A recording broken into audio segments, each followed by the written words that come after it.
ಯೋಂತಃ ಪ್ರವಿಶ್ಯ ಮಮ ವಾಚಮಿಮಾಂ ಪ್ರಸುಪ್ತಾಂ ಸಂಜೀವಯತ್ಯಖಿಲಶಕ್ತಿಧರಸ್ವಧಾಮ್ನಾ ಅನ್ಯಾಶ್ಚ ಹಸ್ತಚರಣಶ್ರವಣತ್ವಗಾದೀನ್ ಪ್ರಾಣಾನ್ನಮೋ ಭಗವತೆ ಪುರುಷಾಯ ತುಭ್ಯಂ. ಯಾ ವರ್ಣಪದವಾಕ್ಯಾರ್ಥಗದ್ಯಪದ್ಯಸ್ವರೂಪಿಣಿ ವಾಚಿನರ್ಥಯತು ಕ್ಷಿಪ್ರಂ ಮೇಧಾನ್ ದೇವಿ ಸರಸ್ವತಿ. ಶ್ರುತಿಸ್ಮೃತಿಪುರಾಣಾನಾಂ ಆಲಯಂ ಕರುಣಾಲಯಂ ನಮಾಮಿ ಭಗವತ್ಪಾದಂ ಶಂಕರಂ ಲೋಕಶಂಕರಂ. ಕೂಜಂತಂ ರಾಮರಾಮೇತಿ ಮಧುರಂ ಮಧುರಾಕ್ಷರಂ ಆರುಹ್ಯ ಕವಿತಾಶಾಖಾಂ ವಂದೇ ವಾಲ್ಮೀಕಿಕೋಕಿಲಂ. ತಪಸ್ವಾಧ್ಯಾಯನಿರತಂ ತಪಸ್ವಿ ವಾಗ್ವಿದಾಂ ವರಂ ನಾರದಂ ಪರಿಪಪ್ರಚ್ಛ ವಾಲ್ಮೀಕಿಃ ಮುನಿಪುಂಗವಂ.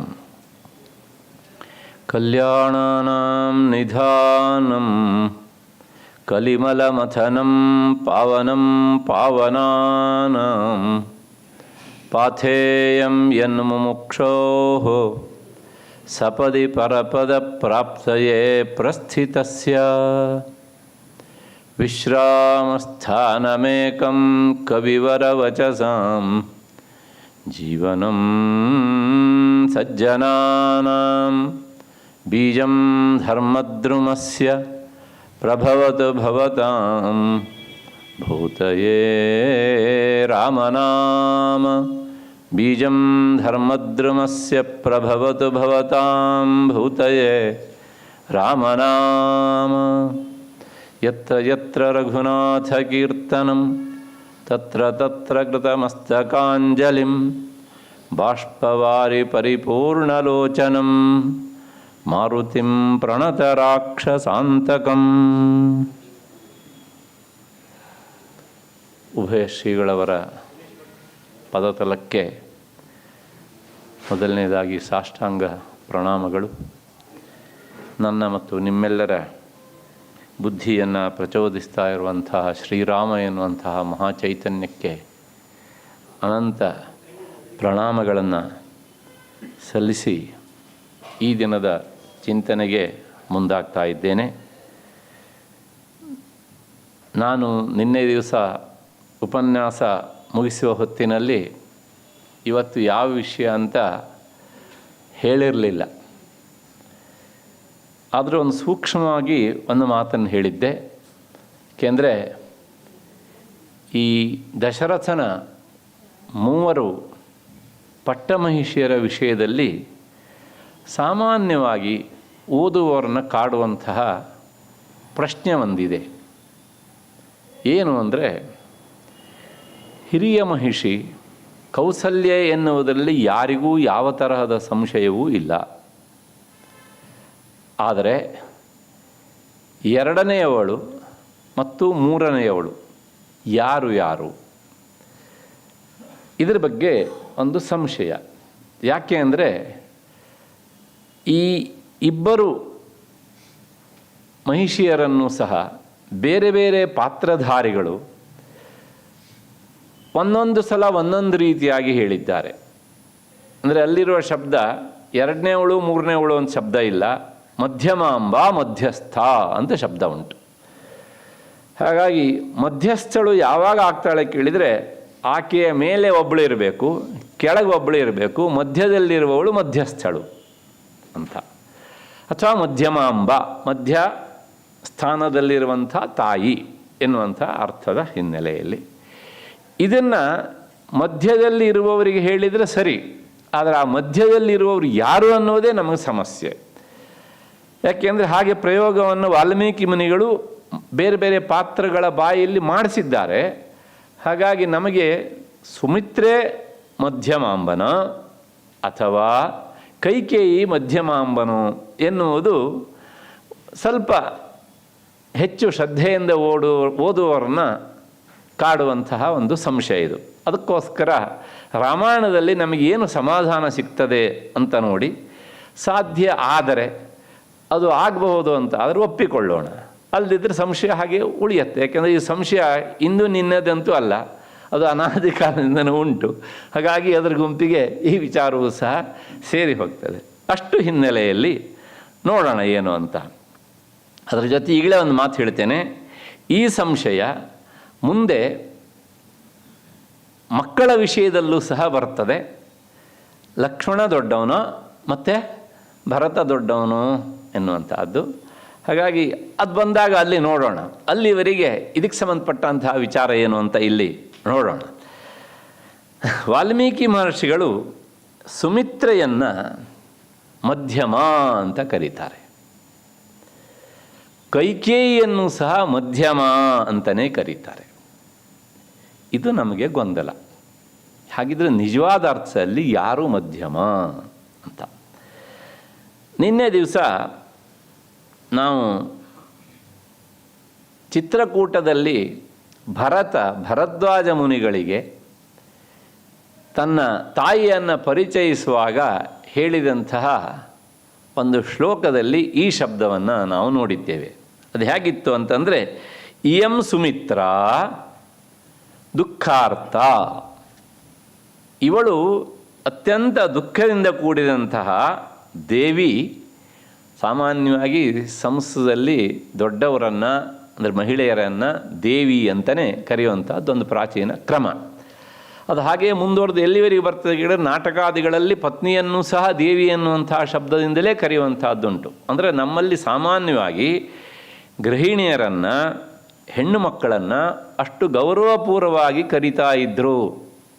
ಇದನ್ನು ಯಾಕೆ ಮಧ್ಯದಲ್ಲಿ ಹೇಳ್ತಿದ್ದೇನೆ ಅಂದರೆ, ನಮ್ಮಲ್ಲಿ ಇದು ಯಾವುದನ್ನು ಓದುದೇನೆ ನಮ್ಮಲ್ಲಿ ಹೆಂಗಸರಿಗೆ ಏನು ಸ್ಥಾನವನ್ನು ಕೊಡಬೇಕೋ ಅದನ್ನು ಕೊಡಲಿಲ್ಲ ಅಂತ ಯಾರೋ ಈ ವ್ಯಾಧಿಯವರು ಹೇಳ್ತಾರೆ, ಎಡಚರರು. ಅದನ್ನು ಕೇಳಿಕೊಂಡು ನಾವು ವಿಚಾರ ಮಾಡದೆ ನಾವು ಸಹ ಬಲಪಂಥೀಯರು ಸಹ ಹಾಗೆ ಹೇಳಲಿಕ್ಕೆ ಶುರು ಮಾಡಿದ್ದೇವೆ. ಆದ್ದರಿಂದ ನಮ್ಮ ಪ್ರಾಚೀನ ಗ್ರಂಥಗಳಲ್ಲಿ ಎಲ್ಲೂ ಸಹ ಅಷ್ಟು ಹಗುರವಾಗಿ ಕಂಡದ್ದು ಕಂಡು ಬರುವುದಿಲ್ಲ. ಆ ಹಿನ್ನೆಲೆಯಲ್ಲಿ ಇಯಂ ಸುಮಿತ್ರ ದುಃಖಾರ್ಥ ದೇವಿ ರಾಜ್ಞಶ್ಚ ಮಧ್ಯಮ. ಇವಳು ರಾಜನಿಗೆ ಅಂದರೆ ದಶರಥ ಮಹಾರಾಜನ ಮಧ್ಯಮ ಪತ್ನಿ. ಸಾಲದ್ದಕ್ಕೆ ಹೇಗಿದ್ದಾಳೆ ಅಂದರೆ, ಒಂದು ದೃಷ್ಟಿಯಲ್ಲಿ ಹೇಳಬೇಕು ಅಂದರೆ ಇವಳು ವನಸುಮ ಇದ್ದ ಹಾಗೆ ಇದ್ದಾಳೆ. ಕಾಡಿನಲ್ಲಿ ಮರ ಹೂವನ್ನು ಬಿಡುತ್ತೆ, ಆ ಹೂವನ್ನು ಯಾರೂ ನೋಡೋದೂ ಇಲ್ಲ, ಕೊಯ್ಯೋದೂ ಇಲ್ಲ, ಆಘ್ರಾಣಿಸೋದೂ ಇಲ್ಲ. ಯಾರೂ ನನ್ನ ಹೂವನ್ನು ಕೊಯ್ಲಿಲ್ಲ, ಆಘ್ರಾಣಿಸಲಿಲ್ಲ, ದೇವರ ಪೂಜೆಗೂ ಬಳಸಲಿಲ್ಲ ಅಂತ ಅಂದ್ಕೊಂಡು ಆ ಗಿಡ, ಕಾಡಿನಲ್ಲಿ ಇರುವ ಗಿಡ ಹೂವು ಬಿಡುವುದನ್ನು ಮಾತ್ರ ಅದು ನಿಲ್ಲಿಸುವುದಿಲ್ಲ. ಹಾಗೆ ಈ ಸುಮಿತ್ರೆ ನಮ್ಮ ಅರಮನೆ ಎನ್ನುವಂತಹ ಈ ಕಾಡಿನಲ್ಲಿ ಅಥವಾ ಮರದಲ್ಲಿ ಅವಳು ಹೇಗಿದ್ದಾಳೆ ಅಂದರೆ, ಒಂದು ರೀತಿಯ ವನಸುಮದಂತೆ ಇದ್ದಾಳೆ. ಇವಳು ರಾಜ್ಞಶ್ಚ ಮಧ್ಯಮ. ಇವಳು ರಾಜನ ಮಧ್ಯಮ ಪತ್ನಿ. ಇಲ್ಲಿಗೆ ಇದನ್ನು ಸ್ಪಷ್ಟ ಆಗುತ್ತೇನೋ, ಸುಮಿತ್ರೆ ಮೂವರ ಮಧ್ಯದಲ್ಲಿ ಮಧ್ಯದವಳು ಅಂತ. ಹೀಗೆ ಸಮಾಧಾನ ಪಟ್ಕೊಂಡು ನಾವು ಕೂರಂತಿಲ್ಲ. ಯಾಕೆಂದರೆ ಇದು ಅಯೋಧ್ಯಾಕಾಂಡದಲ್ಲಿ ಬಂದಂಥ ಮಾತು ಇದು.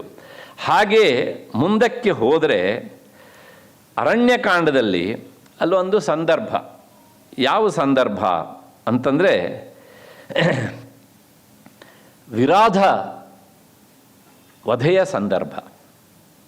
ಕಾಡಿನಲ್ಲಿ ಇದ್ದಾರೆ ರಾಮ, ಲಕ್ಷ್ಮಣ, ಸೀತೆ. ಆಗ ವಿರಾಧ ಅಂತ ಒಬ್ಬ ಭಾರಿ ದೊಡ್ಡ ರಾಕ್ಷಸ. ಅವನು ಸುದೀರ್ಘವಾಗಿ ವಾಲ್ಮೀಕಿ ವರ್ಣನೆ ಮಾಡ್ತಾರೆ ಅವನು ಹೇಗಿದ್ದ ಅಂತ. ಒಂದು ರೀತಿಯ ವಿಚಿತ್ರವಾದಂಥದ್ದು. ಅವನು ಹೇಗಿದ್ದ ಅಂತ ಅವನಿಗೆ ಗೊತ್ತಿರಲಿಲ್ಲ, ಹಂಗಿದ್ದ ಅವನು ಅಂತ. ಅಂದರೆ ಅವನು ಹೊಟ್ಟೆ ಬಹಳ ವಿಚಿತ್ರವಾಗಿತ್ತು, ಇತ್ಯಾದಿ ಇತ್ಯಾದಿ ಎಲ್ಲ ವರ್ಣನೆ. ನಮಗೆ ಅದು ಸದ್ಯಕ್ಕೆ ಅಪ್ರಸ್ತುತ. ಆದರೂ ಸಹ ಏನು ಮಾಡ್ತಾನೆ ಅಂದರೆ, ಆತ ಮಹಾ ದುಷ್ಟನಾಗಿದ್ದ, ಒಂಥರ ಪರ್ವತಾಕಾರದಲ್ಲಿದ್ದ ಅವನು. ಕೊನೆಗೆ ಈ ರಾಮ, ಲಕ್ಷ್ಮಣ, ಸೀತೆಯರು ಹೋಗ್ತಾ ಇರುವಾಗ ಅವನ ದೃಷ್ಟಿ ಸೀತೆಯ ಮೇಲೆ ಬೀಳುತ್ತೆ. ಸುಮ್ಮನೆ ಹೋಗಿ ಅವಳು ಹಿಂಗೆ ಟೊಂಕೆ ಕೈ ಹಾಕಿ ಹಿಂಗೆ ಎತ್ತಿಬಿಡ್ತಾನೆ. ಅಂತಹ ಪರಮ ದುಷ್ಟ. ಅದಾದಮೇಲೆ ತನ್ನ ಸ್ವಾಧೀನದಲ್ಲಿ ಅವಳನ್ನು ಇರಿಸ್ಕೊಂಡು ಇವರಿಗೆ ಬಾಯಿ ಬಂದಂಗೆಲ್ಲ ಮಾತಾಡ್ತಾನೆ ಅವನು. ನಿಮ್ಮನ್ನು ನೋಡಿದರೆ ನೀವು ಋಷಿಪುತ್ರರಂತೆ, ಋಷಿಕುಮಾರಂತೆ ಕಾಡ್ತೀರಿ, ಜಟೆ ಕಟ್ಟಿದ್ದೀರಿ, ಆದರೆ ಈ ಹೆಣ್ಣುಮಗಳ ಜೊತೆಗೆ ನೀವು ಓಡಾಡ್ತಾ ಇದ್ದೀರಿ ಇತ್ಯಾದಿ ಇತ್ಯಾದಿ ಎಲ್ಲ ಒಬ್ಬ ರಾಕ್ಷಸ ಸಂಸ್ಕೃತಿಯ ನೆಲೆಯಲ್ಲಿ ಏನು ಹೇಳಬೇಕೋ ಎಲ್ಲವನ್ನು ಹೇಳ್ತಾನೆ ಅವನಷ್ಟೇ. ಮತ್ತೆ ಗಹಗಹಿಸಿ ನಗ್ತಾನೆ.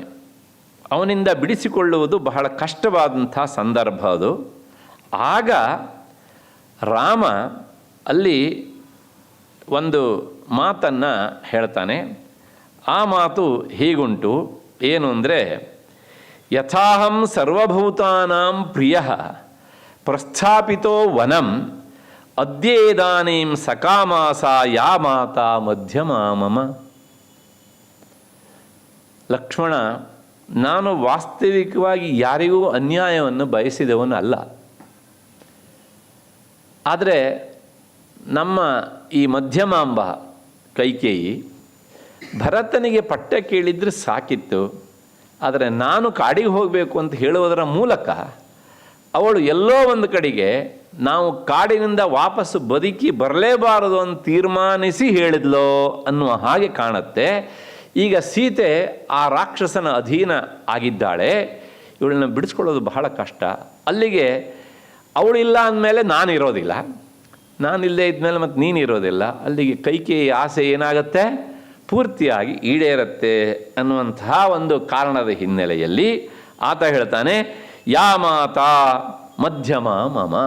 ಅಲ್ಲಿಗೆ ನಾವು ಕಾಡಿಗೆ ಬರುವುದರ ಮೂಲಕ, ಅಂದರೆ ನಮ್ಮನ್ನು ಕಾಡಿಗೆ ಕಳಿಸುವುದರ ಮೂಲಕ ನಮ್ಮ ಮಧ್ಯಮಾಂಬಾಳ ಅಂತ ಕೈಕೇಯಿ ಅವಳು ತನ್ನ ಆಸೆಯನ್ನು ಈಡೇರಿಸಿಕೊಂಡ್ಳು ಅಂತ. ಇದು ರಾಮ ಹೀಗೆ ಹೇಳಬಹುದು ಅಂದರೆ ನಿಮಗೆ ಸಂಶಯ ಬರ್ತದೆ, ಮತ್ತು ಅದರ ಬಗ್ಗೆ ಜಾಸ್ತಿ ಸಂಶಯ ಇಟ್ಕೊಳ್ಬೇಡಿ. ಆ ಪರಿಸ್ಥಿತಿ ಏನು ಮಾಡಿದೆ, ಅವನ ಬಾಯಿಂದ ಆ ಮಾತನ್ನು ಹೇಳಿಸಿದೆ ಅಷ್ಟೇ. ಏಕೆಂದರೆ ತುಂಬ ಕಷ್ಟಕರವಾದಂಥ ಸಂದರ್ಭ ಅದಲ್ಲಿ. ಹಾಗಾಗಿ ಏನಾಗುತ್ತೆ, ಮನುಷ್ಯ ತುಂಬ ದುಃಖಕ್ಕೆ ಈಡಾದಾಗ ಇಂಥ ಮಾತನ್ನು ಹೇಳುವಂಥದ್ದು ಮಾನುಷ ಸ್ವಭಾವ ಸಹಜವಾಗಿ. ಆ ಹಿನ್ನೆಲೆಯಲ್ಲಿ ರಾಮ ಹೇಳಿದ್ದೆ ಅನ್ನುವಂಥದ್ದು ಒಂದು ಸಮಾಧಾನ, ಆ ವಿಷಯ ಬೇರೆ. ಆದರೆ ಇಲ್ಲಿ ಈಗ ಇದಕ್ಕೆ ಈ ಕೈಕೇಯಿ ಮಧ್ಯಮ ಅಂತ ರಾಮ ಹೇಳಿದ್ನಲ್ಲ, ಈ ಸಂದರ್ಭದಲ್ಲಿ ಕಥಕ ವ್ಯಾಖ್ಯಾನದವರು ಒಂದು ಮಾತನ್ನು ಹೇಳ್ತಾರೆ, ಪತ್ನೀನ ಮಧ್ಯವರ್ತಿತ್ವಾತ್ ಮಧ್ಯಮ.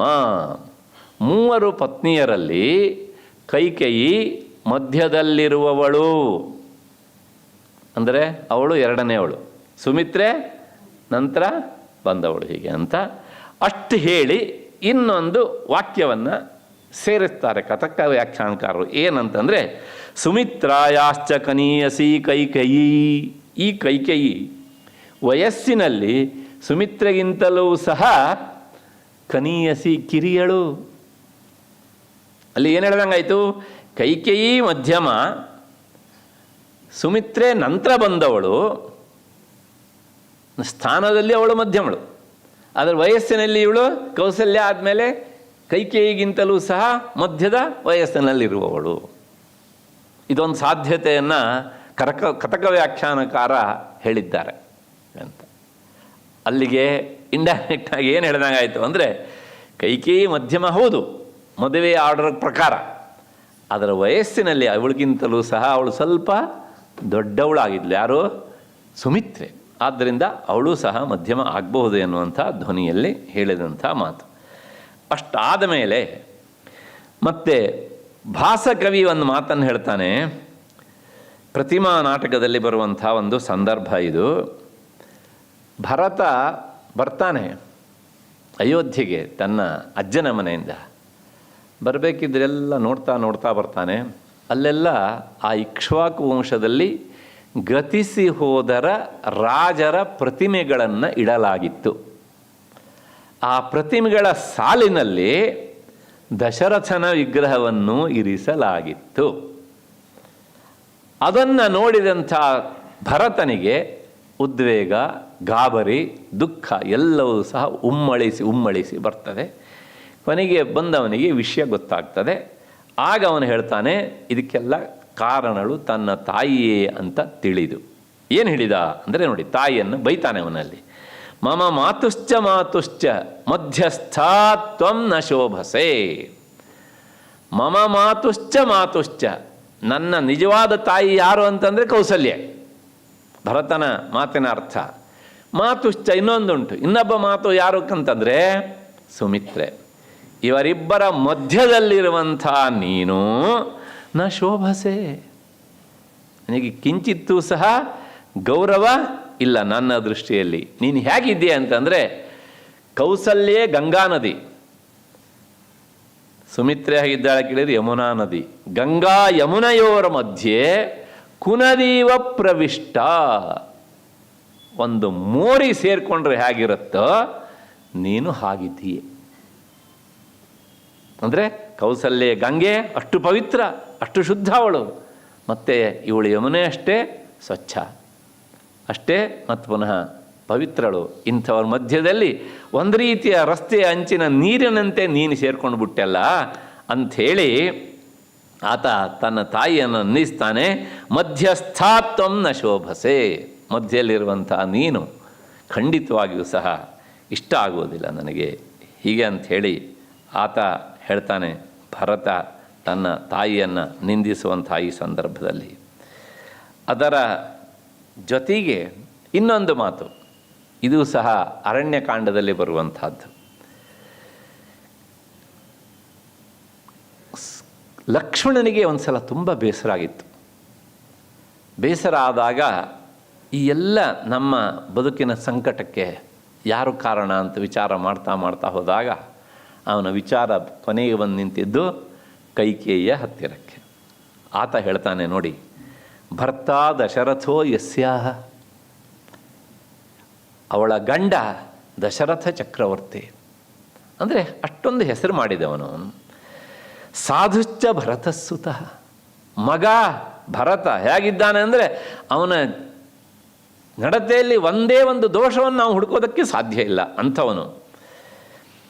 ಕಥನ್ನು ಸಾಂಬ ಕೈಕೇಯಿ ತಾದೃಶಿ ಕ್ರೂರದರ್ಶಿನಿ, ಇಂತಹ ನಮ್ಮ ಈ ಅಮ್ಮ ಇದ್ದಾಳಲ್ಲ ಕೈಕೇಯಿ, ಯಾಕೆ ಇಷ್ಟೊಂದು ಕ್ರೂರಿ ಆಗಿಬಿಟ್ಲು ಅಣ್ಣ? ನಿನ್ನನ್ನು ಕಾಡಿಗೆ ದಬ್ಬುವಷ್ಟರ ಮಟ್ಟಿಗೆ ತೀರ್ಮಾನ ಮಾಡಿದಿಲ್ಲಲ್ಲ ಅವಳು. ಭರತನಿಗೆ ರಾಜ್ಯ ಕೇಳ್ಬೋದಿತ್ತು, ಆದರೆ ನಿನ್ನನ್ನು ಕಾಡಿಗೆ ಕಳಿಸೋದಕ್ಕೆ ನೀನು ಮಾಡಿದ ಅನ್ಯಾಯ ಏನು ಅಂತ ಮಾತಾಡ್ತಾ, ಇತ್ತೇವಂ ಲಕ್ಷ್ಮಣೇ ವಾಕ್ಯಂ ಸ್ನೇಹಾದ್ ವದತಿ ಧಾರ್ಮಿಕೆ. ಈ ರೀತಿಯಾಗಿ ಆ ವಾಸ್ತವಿಕ ಲಕ್ಷ್ಮಣನೂ ಸಹ ಧಾರ್ಮಿಕ ವ್ಯಕ್ತಿಯೇ, ಅದ್ರ ಬಗ್ಗೆ ಸಂಶಯ ಇಲ್ಲ. ಆದ್ರೂ ಸಹ ಆ ಕಾಡಿನ ಸಂಕಟವನ್ನು ಅನುಭವಿಸ್ತಾ ಈ ರೀತಿಯಾಗಿ ಹೇಳ್ತಾನೆ. ಮತ್ತು ಪರಿವಾದಂ ಜನನ್ಯಾಹ ತಂ ಅಸಹನ್ ರಾಘವೋ ಅಬ್ರವೀತ್. ಹೀಗೆ ಹೇಳಿದಾಗ ಲಕ್ಷ್ಮಣ ತನ್ನ ಚಿಕ್ಕಮ್ಮನನ್ನು, ರಾಮ ಚಿಕ್ಕಮ್ಮ ಅಂತ ಹೇಳ್ಬೋದು ಈಗ, ಯಾಕೆಂದರೆ ಸುಮಿತ್ರೆಯು ಚಿಕ್ಕಮ್ಮ ಆಗ್ತಾಳೆ, ಕೈಕೇಯಿಯು ಚಿಕ್ಕಮ್ಮ ಆಗ್ತಾಳೆ. ಈ ರೀತಿಯಾಗಿ ಅವನು ನಿಂದಿಸುವುದನ್ನು ಅಥವಾ ಅವಳ ಬಗ್ಗೆ ಹಗುರವಾಗಿ ಮಾತನಾಡುವುದನ್ನು ರಾಮ ಸಹಿಸಲಿಲ್ವಂತೆ. ಆಗ ರಾಮ ಒಂದು ಮಾತು ಹೇಳ್ತಾನೆ, ನತೇಂಬ ಮಧ್ಯಮಾತಾತ ಗರ್ಹಿತವ್ಯ ಕದಾಚನ. ಲಕ್ಷ್ಮಣ, ನೀನು ಆ ಮಧ್ಯಮಾಂಬೆಯಾದಂತಹ ಕೈಕೇಯಿಯನ್ನು ಈ ರೀತಿಯಾಗಿ ನಿಂದಿಸಬಾರದು, ಹಳಿಯಬಾರದು. ಯಾಕೆಂದರೆ ತಾಮೇವ ಇಕ್ಷ್ವಾಕುನಾಥಸ್ಯ, ಇಲ್ಲ ನಿನಗೇನಾದರೂ ಮಾತನಾಡಲೇಬೇಕು ಅಂತಿದ್ರೆ ಆಕೆಯ ಮಗ ಇದ್ದಾನಲ್ಲ ಇಕ್ಷ್ವಾಕುನಾಥ, ಈಗ ಅವನೇ ಇಕ್ಷ್ವಾಕುಕ್ಕೆ ಏನಾಗಿದ್ದಾನೆ, ರಾಜನಾಗಿದ್ದಾನೆ. ಭರತಸ್ಯ ಕಥಾಂಗುರು, ಭರತನ ಬಗ್ಗೆ ಮಾತನಾಡಯ್ಯ, ಅವಳ ಬಗ್ಗೆ ಯಾಕೆ ಮಾತನಾಡ್ತೀಯ ಅಂತ ರಾಮ ಹೇಳ್ತಾ ಏನು ಹೇಳ್ತಾನೆ ಅಂದರೆ, ಕೈಕೇಯಿಯನ್ನು ಮಧ್ಯಮ ಅಂತ ಕರೀತಾನೆ. ನೋಡಿ, ಓದ್ತಾ ಹೋದವರಿಗೆ ನೀವೇನಾದ್ರು ನೋಟ್ಸ್ ಮಾಡ್ಕೊಳ್ತಾ ಹೋದಾಗ ಅವಾಗ ಏನಾಗುತ್ತೆ ಕೇಳಿದ್ರೆ ಶುರುವಾಗುತ್ತೆ ತಲೆಬಿಸಿ. ಯಾರು ಮಧ್ಯಮ, ಯಾರು ಮಧ್ಯಮ ಅಲ್ಲ, ಒಬ್ಬೊಬ್ಬರು ಒಂದೊಂದು ರೀತಿಯಾಗಿ ಹೇಳ್ತಾರಲ್ಲ ಅಂತ. ಇಷ್ಟಕ್ಕೆ ಮುಗಿಲಿಲ್ಲ, ಮತ್ತೆ ಪುನಃ ಭವಭೂತಿ ತನ್ನ ಉತ್ತರಾಮ ಚರಿತ್ರೆಯಲ್ಲಿ ಇನ್ನೊಂದು ಮಾತನ್ನು ಹೇಳ್ತಾನೆ. ಏನು ಅಂದರೆ, ಅಲ್ಲಿ ಆ ಹಿಂದಿನ ಘಟನೆಗಳನ್ನೆಲ್ಲ ಹಾಕುವ ಚಿತ್ರಗಳನ್ನೆಲ್ಲ ಹಾಕಿರ್ತಾರೆ. ವನವಾಸ ಮುಗಿಸ್ಕೊಂಡು ಬಂದ ಮೇಲೆ ಅರಮನೆಯಲ್ಲಿ ರಾಮ ಸೀತೆಗೆ ಎಲ್ಲ ತೋರಿಸ್ತಾ ಹೋಗ್ತಾನೆ, ಲಕ್ಷ್ಮಣನೂ ಇರ್ತಾನೆ. ಆ ಸಂದರ್ಭದ ಒಂದು ಘಟನೆ ಹೇಳ್ತಾ ಬಂದಾಗ ಕೊನೆಗೆ ಲಕ್ಷ್ಮಣ ಇದ್ದಕ್ಕಿದ್ದ ಹಾಗೆ ಹೇಳ್ತಾನೆ. ಏನು ಹೇಳ್ತಾನೆ ಅಂದರೆ, ಅಯ್ಯೇ ಮಧ್ಯಮಾಂಬಾ ವೃತ್ತಾಂತಂ ಅಂತರಿತಂ ಆರ್ಯೇಣ. ಅರೆ ಅಣ್ಣ, ಇದನ್ನೆಲ್ಲ ಅತ್ತಿಗೆ ಹೇಳ್ತಾ ಹೋದ ಹಾಗೆ ಆ ಕೈಕೇಯಿ ಮಾಡಿದ ಅನ್ಯಾಯವನ್ನು ಅತ್ತಿಗೆ ಸ್ಮರಿಸೋದಕ್ಕೆ ಮರ್ತೇ ಬಿಟ್ಟ. ಅಂದರೆ ಮಧ್ಯಮಾಂಬಾ ವೃತ್ತಾಂತಂ, ಯಾರ ಹೆಸರನ್ನು ಹೇಳ್ತಾನೆ ಲಕ್ಷ್ಮಣ? ಈ ರೀತಿಯಾಗಿ ಕೈಕೇಯಿಯನ್ನು ಕುರಿತು ಹೇಳ್ತಾನೆ. ಹಾಗಿದ್ರೆ ಹೀಗೆ 4-5 ಕಡೆಗೆ ರಾಮಾಯಣದಲ್ಲಿಯೇ, ವಾಲ್ಮೀಕಿ ರಾಮಾಯಣದಲ್ಲಿಯೇ 3 ಕಡೆಗೆ ಬರ್ತದೆ. ಇನ್ನು ಭಾಸನೂ ಹಾಗೆ ಹೇಳ್ತಾನೆ, ಮತ್ತು ಪುನಃ ಭವಭೂತಿಯು ಹೇಳ್ತಾನೆ. ಹಾಗಾಗಿ ಈ ಇಬ್ಬರಿಗೂ ಸಹ ಮಧ್ಯಮಾಂಬಾ ಅಂತ ಹೇಳ್ತಾ ಬಂದಿದ್ದಿದೆಯಲ್ಲ, ಇದು ಓದುಗರಿಗೆ ಎಲ್ಲೋ ಒಂದು ಕಡೆಗೆ ತಲೆ ತಿಂತಾ ಇರ್ತದೆ. ಹಾಗಿದ್ರೆ ಯಾರು ನಿಜವಾಗಿಯೂ ಮಧ್ಯಮಳು, ಯಾರು ಮಧ್ಯಮಳಲ್ಲ ಅಂತ ಒಂದೇ ಒಂದು ಸಮಾಧಾನ ಇದಕ್ಕಿಷ್ಟು ಹೇಳ್ಬೋದು. ಏನು ಅಂದರೆ, ಮಧ್ಯಮ ಅನ್ನೋದಕ್ಕೆ ಅರ್ಥ ನಡುವಿನವಳು, ನೋ ಡೌಟ್ ಎಟ್ ಆಲ್. ಹಾಗಿದ್ರೆ ಸುಮಿತ್ರೆಗೆ ಹೇಳಬೇಕಿದ್ರೆ ಯಾಕೆ ಮಧ್ಯಮ ಅಂತ ಹೇಳ್ತಾರೆ ಅಂತಂದರೆ, ಅದೇ ಕೌಸಲ್ಯೆ ಮತ್ತು ಕೈಕೇಯಿ ಇದ್ದಾಳಲ್ಲ, ಇವರಿಬ್ಬರ ವಯಸ್ಸಿನ ಒಂದು ದೃಷ್ಟಿಯನ್ನು ಇಟ್ಕೊಂಡು ನೋಡಿದರೆ ಆಕೆ ಕೈಕೇಯಿಗಿಂತ ಹಿರಿಯಳಾಗಿರಬೇಕು ಮತ್ತು ಕೌಸಲ್ಯಗಿಂತ ಕಿರಿಯಳಾಗಿರಬೇಕು. ಹಾಗಾಗಿ ಆ ವಯಸ್ಸಿನ ಒಂದು ಕ್ರಮವನ್ನು ಇಟ್ಕೊಂಡು ನೋಡಿದಾಗ ಅವಳು ಮಧ್ಯಮ ಅಂತ ಒಂದು ಅರ್ಥವನ್ನು ಸುಮಿತ್ರೆಗೆ ಇಟ್ಕೊಂಡು ಹೇಳ್ಬೋದು. ಅದೆಲ್ಲಕ್ಕಿಂತ ಹೆಚ್ಚಾಗಿ ಮಧ್ಯಮ ಅನ್ನೋದಕ್ಕೆ ಅರ್ಥ ಯಾರಲ್ಲೂ ಪರಿಭೇದವನ್ನು ಮಾಡದೇ ಇರುವವಳು. ಅವಳು ಯಾರಾಗ್ತಾಳೆ? ಸುಮಿತ್ರೆ ಆಗ್ತಾಳೆ. ಹಾಗಾಗಿ ಸುಮಿತ್ರೆಗೆ ಅವಳು ಸಮದರ್ಶಿನಿ. ನಿನ್ನೆ ದಿವಸ ನಾವು ಆಕೆಯ ಪಾತ್ರದಲ್ಲಿ ನೋಡಿದ್ದೇವೆ. ಅವಳ ಸ್ವಭಾವ ಹಾಗಿದ್ದರಿಂದ ಸಹಜವಾಗಿ ಮಧ್ಯಮ ಅಂತ ಅವಳನ್ನು ಸಹ ಕರೆದಿದ್ದಾರೆ. ಹಾಗಾಗಿ ನಾವು ಎಲ್ಲೆಲ್ಲಿ ಆ ಸುಮಿತ್ರೆಯ ವಿಷಯ ಬಂದಾಗ ಮಧ್ಯಮ ಅಂತ ಹೇಳ್ತಾರೋ, ಆಗ ನಾವು ಇಷ್ಟನ್ನು ನೆನಪಿಸಿಕೊಂಡ್ರೆ ನಮ್ಮ ಕಥಾನಯನಕ್ಕೆ ಏನೂ ತೊಂದರೆ ಆಗುವುದಿಲ್ಲ. ಹಾಗಾಗಿ ಮಧ್ಯಮ ಸುಮಿತ್ರೆ ಒಂದು ವಯಸ್ಸಿನ, ಇದನ್ನು ನೋಡಿ ಕಥಕ ವ್ಯಾಖ್ಯಾನಕಾರರು ಹೇಳಿದ ಹಿನ್ನೆಲೆಯಲ್ಲಿ ಮಾತನ್ನು ಹೇಳ್ತಿದ್ದೇನೆ. ಅದರ ಜೊತೆಗೆ ಅವಳ ಸ್ವಭಾವವು ಹಾಗೇ ಇತ್ತು. ಲೋಕದಲ್ಲೂ ಹಾಗೆ ಅಲ್ವಾ? ಇಬ್ಬರು ಅಣ್ಣ ತಮ್ಮ ಅಥವಾ ಯಾರೋ ಇಬ್ಬರು ಜಗಳ ಮಾಡ್ಕೊಳ್ತಾ ಇದ್ದರೆ ಯಾರೋ ಒಬ್ಬ ಮಧ್ಯಸ್ಥನನ್ನು ಇಟ್ಕೊಂಡು ನೀವು ಜಗಳ ಸುಧಾರಿಸ್ಕೊಳ್ರಪ್ಪ. ಆ ಮಧ್ಯಸ್ಥ ಆಗಿರಬೇಕು ಅಂದರೆ ಯಾವುದೋ ಒಬ್ಬನ ಕಡೆಗೆ ನಿಂತು ಮಾತನಾಡಬಾರ್ದು. ಇಬ್ಬರಿಗೂ ಸಹ ಸಮಾನವಾಗಿ ಆತ ಸಲಹೆ ಸೂಚನೆಯನ್ನು ಕೊಡುವಂತಹ ಸಮಭಾವದವನಾಗಿರಬೇಕು. ಅಂಥವರನ್ನು ಇವತ್ತಿಗೂ ಸಹ ನಾವು ಮಧ್ಯಸ್ಥರು ಮತ್ತು ಮಧ್ಯಮದಲ್ಲಿರುವವರು, ಮಧ್ಯಮರು ಇತ್ಯಾದಿ ಕರೆಯುವಂಥದ್ದುಂಟು. ಹಾಗೆ ಮುಂದುವರೆದು ಬಂದು ಯಾರು ತಿಳಿದವರ ಹತ್ರ ಒಂದು ಪಂಚಾಯಿತಿ ಮಾಡಿಸ್ಕೊಳ್ಳಿ ಅಂತ ಅಲ್ಲಿವರೆಗೆ ನಾವು ಬಂದಿದ್ದೇವೆ. ಅಲ್ಲೂ ಅದೇ ಅರ್ಥವೇ ಹೀಗೆ ಅಂತ. ಅಂದರೆ ಸ್ವಲ್ಪ ವಿವೇಕಿಗಳಾದವ್ರನ್ನ ಕರೆದು ನೀವು ನಿಮ್ಮ ತೊಂದರೆಯನ್ನು ಪರಿಹರಿಸಿಕೊಳ್ಳಿ ಅಂತ. ಅಂತಹ ವಿವೇಕಿ ಆದವಳು ವಿಶೇಷವಾಗಿ ಇಲ್ಲಿ ಸುಮಿತ್ರ. ಆದ್ದರಿಂದ ಅವಳನ್ನು ಈ ಗೌರವದ ಅರ್ಥದಲ್ಲಿ ಪ್ರಾಯಶಃ ವಾಲ್ಮೀಕಿ ಮುನಿಗಳು ಮಧ್ಯಮ ಅಂತ ಕರೆದಿರಬೇಕು. ಮತ್ತು ಕೈಕೇಯಿ ತನ್ನ ವಯಸ್ಸು ಮತ್ತು ಹುದ್ದೆಯ ಒಂದು ಹಿನ್ನೆಲೆಯಲ್ಲಿ ಅವಳು ಮಧ್ಯಮಳಾಗ್ತಾಳೆ. ಇಷ್ಟು ಹಿನ್ನೆಲೆಯಲ್ಲಿ ಒಂದು ಸಣ್ಣ ವಿಚಾರವನ್ನು ಹೇಳಬೇಕಾಗಿತ್ತು ಈ ಪಾತ್ರಗಳ ಬಗ್ಗೆ. ಹಾಗಾಗಿ ಇಷ್ಟನ್ನು ತಿಳಿಸಿದ್ದೇನೆ.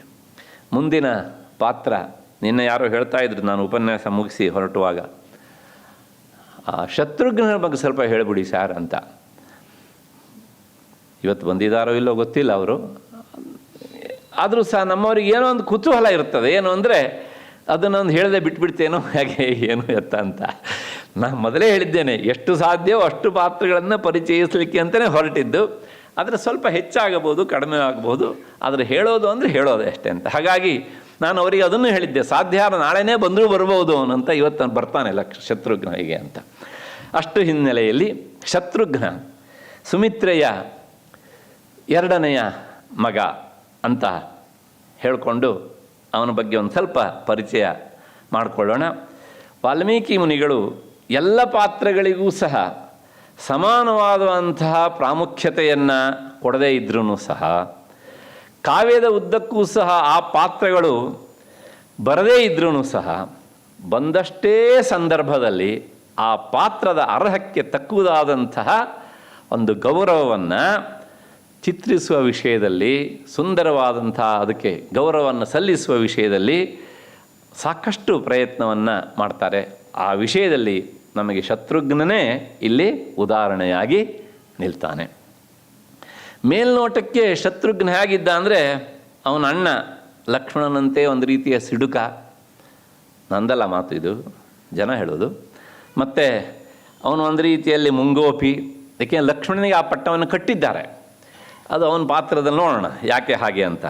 ದುಡುಕ ನೋಡೋದಕ್ಕೆ. ಹಾಗೆ ಕಂಡರೂ ಸಹ ಅವನ ಅಂತಃಕರಣ ಬೇರೆಯೇ ಆಗಿತ್ತು, ಶತ್ರುಘ್ನನ ಅಂತಃಕರಣ.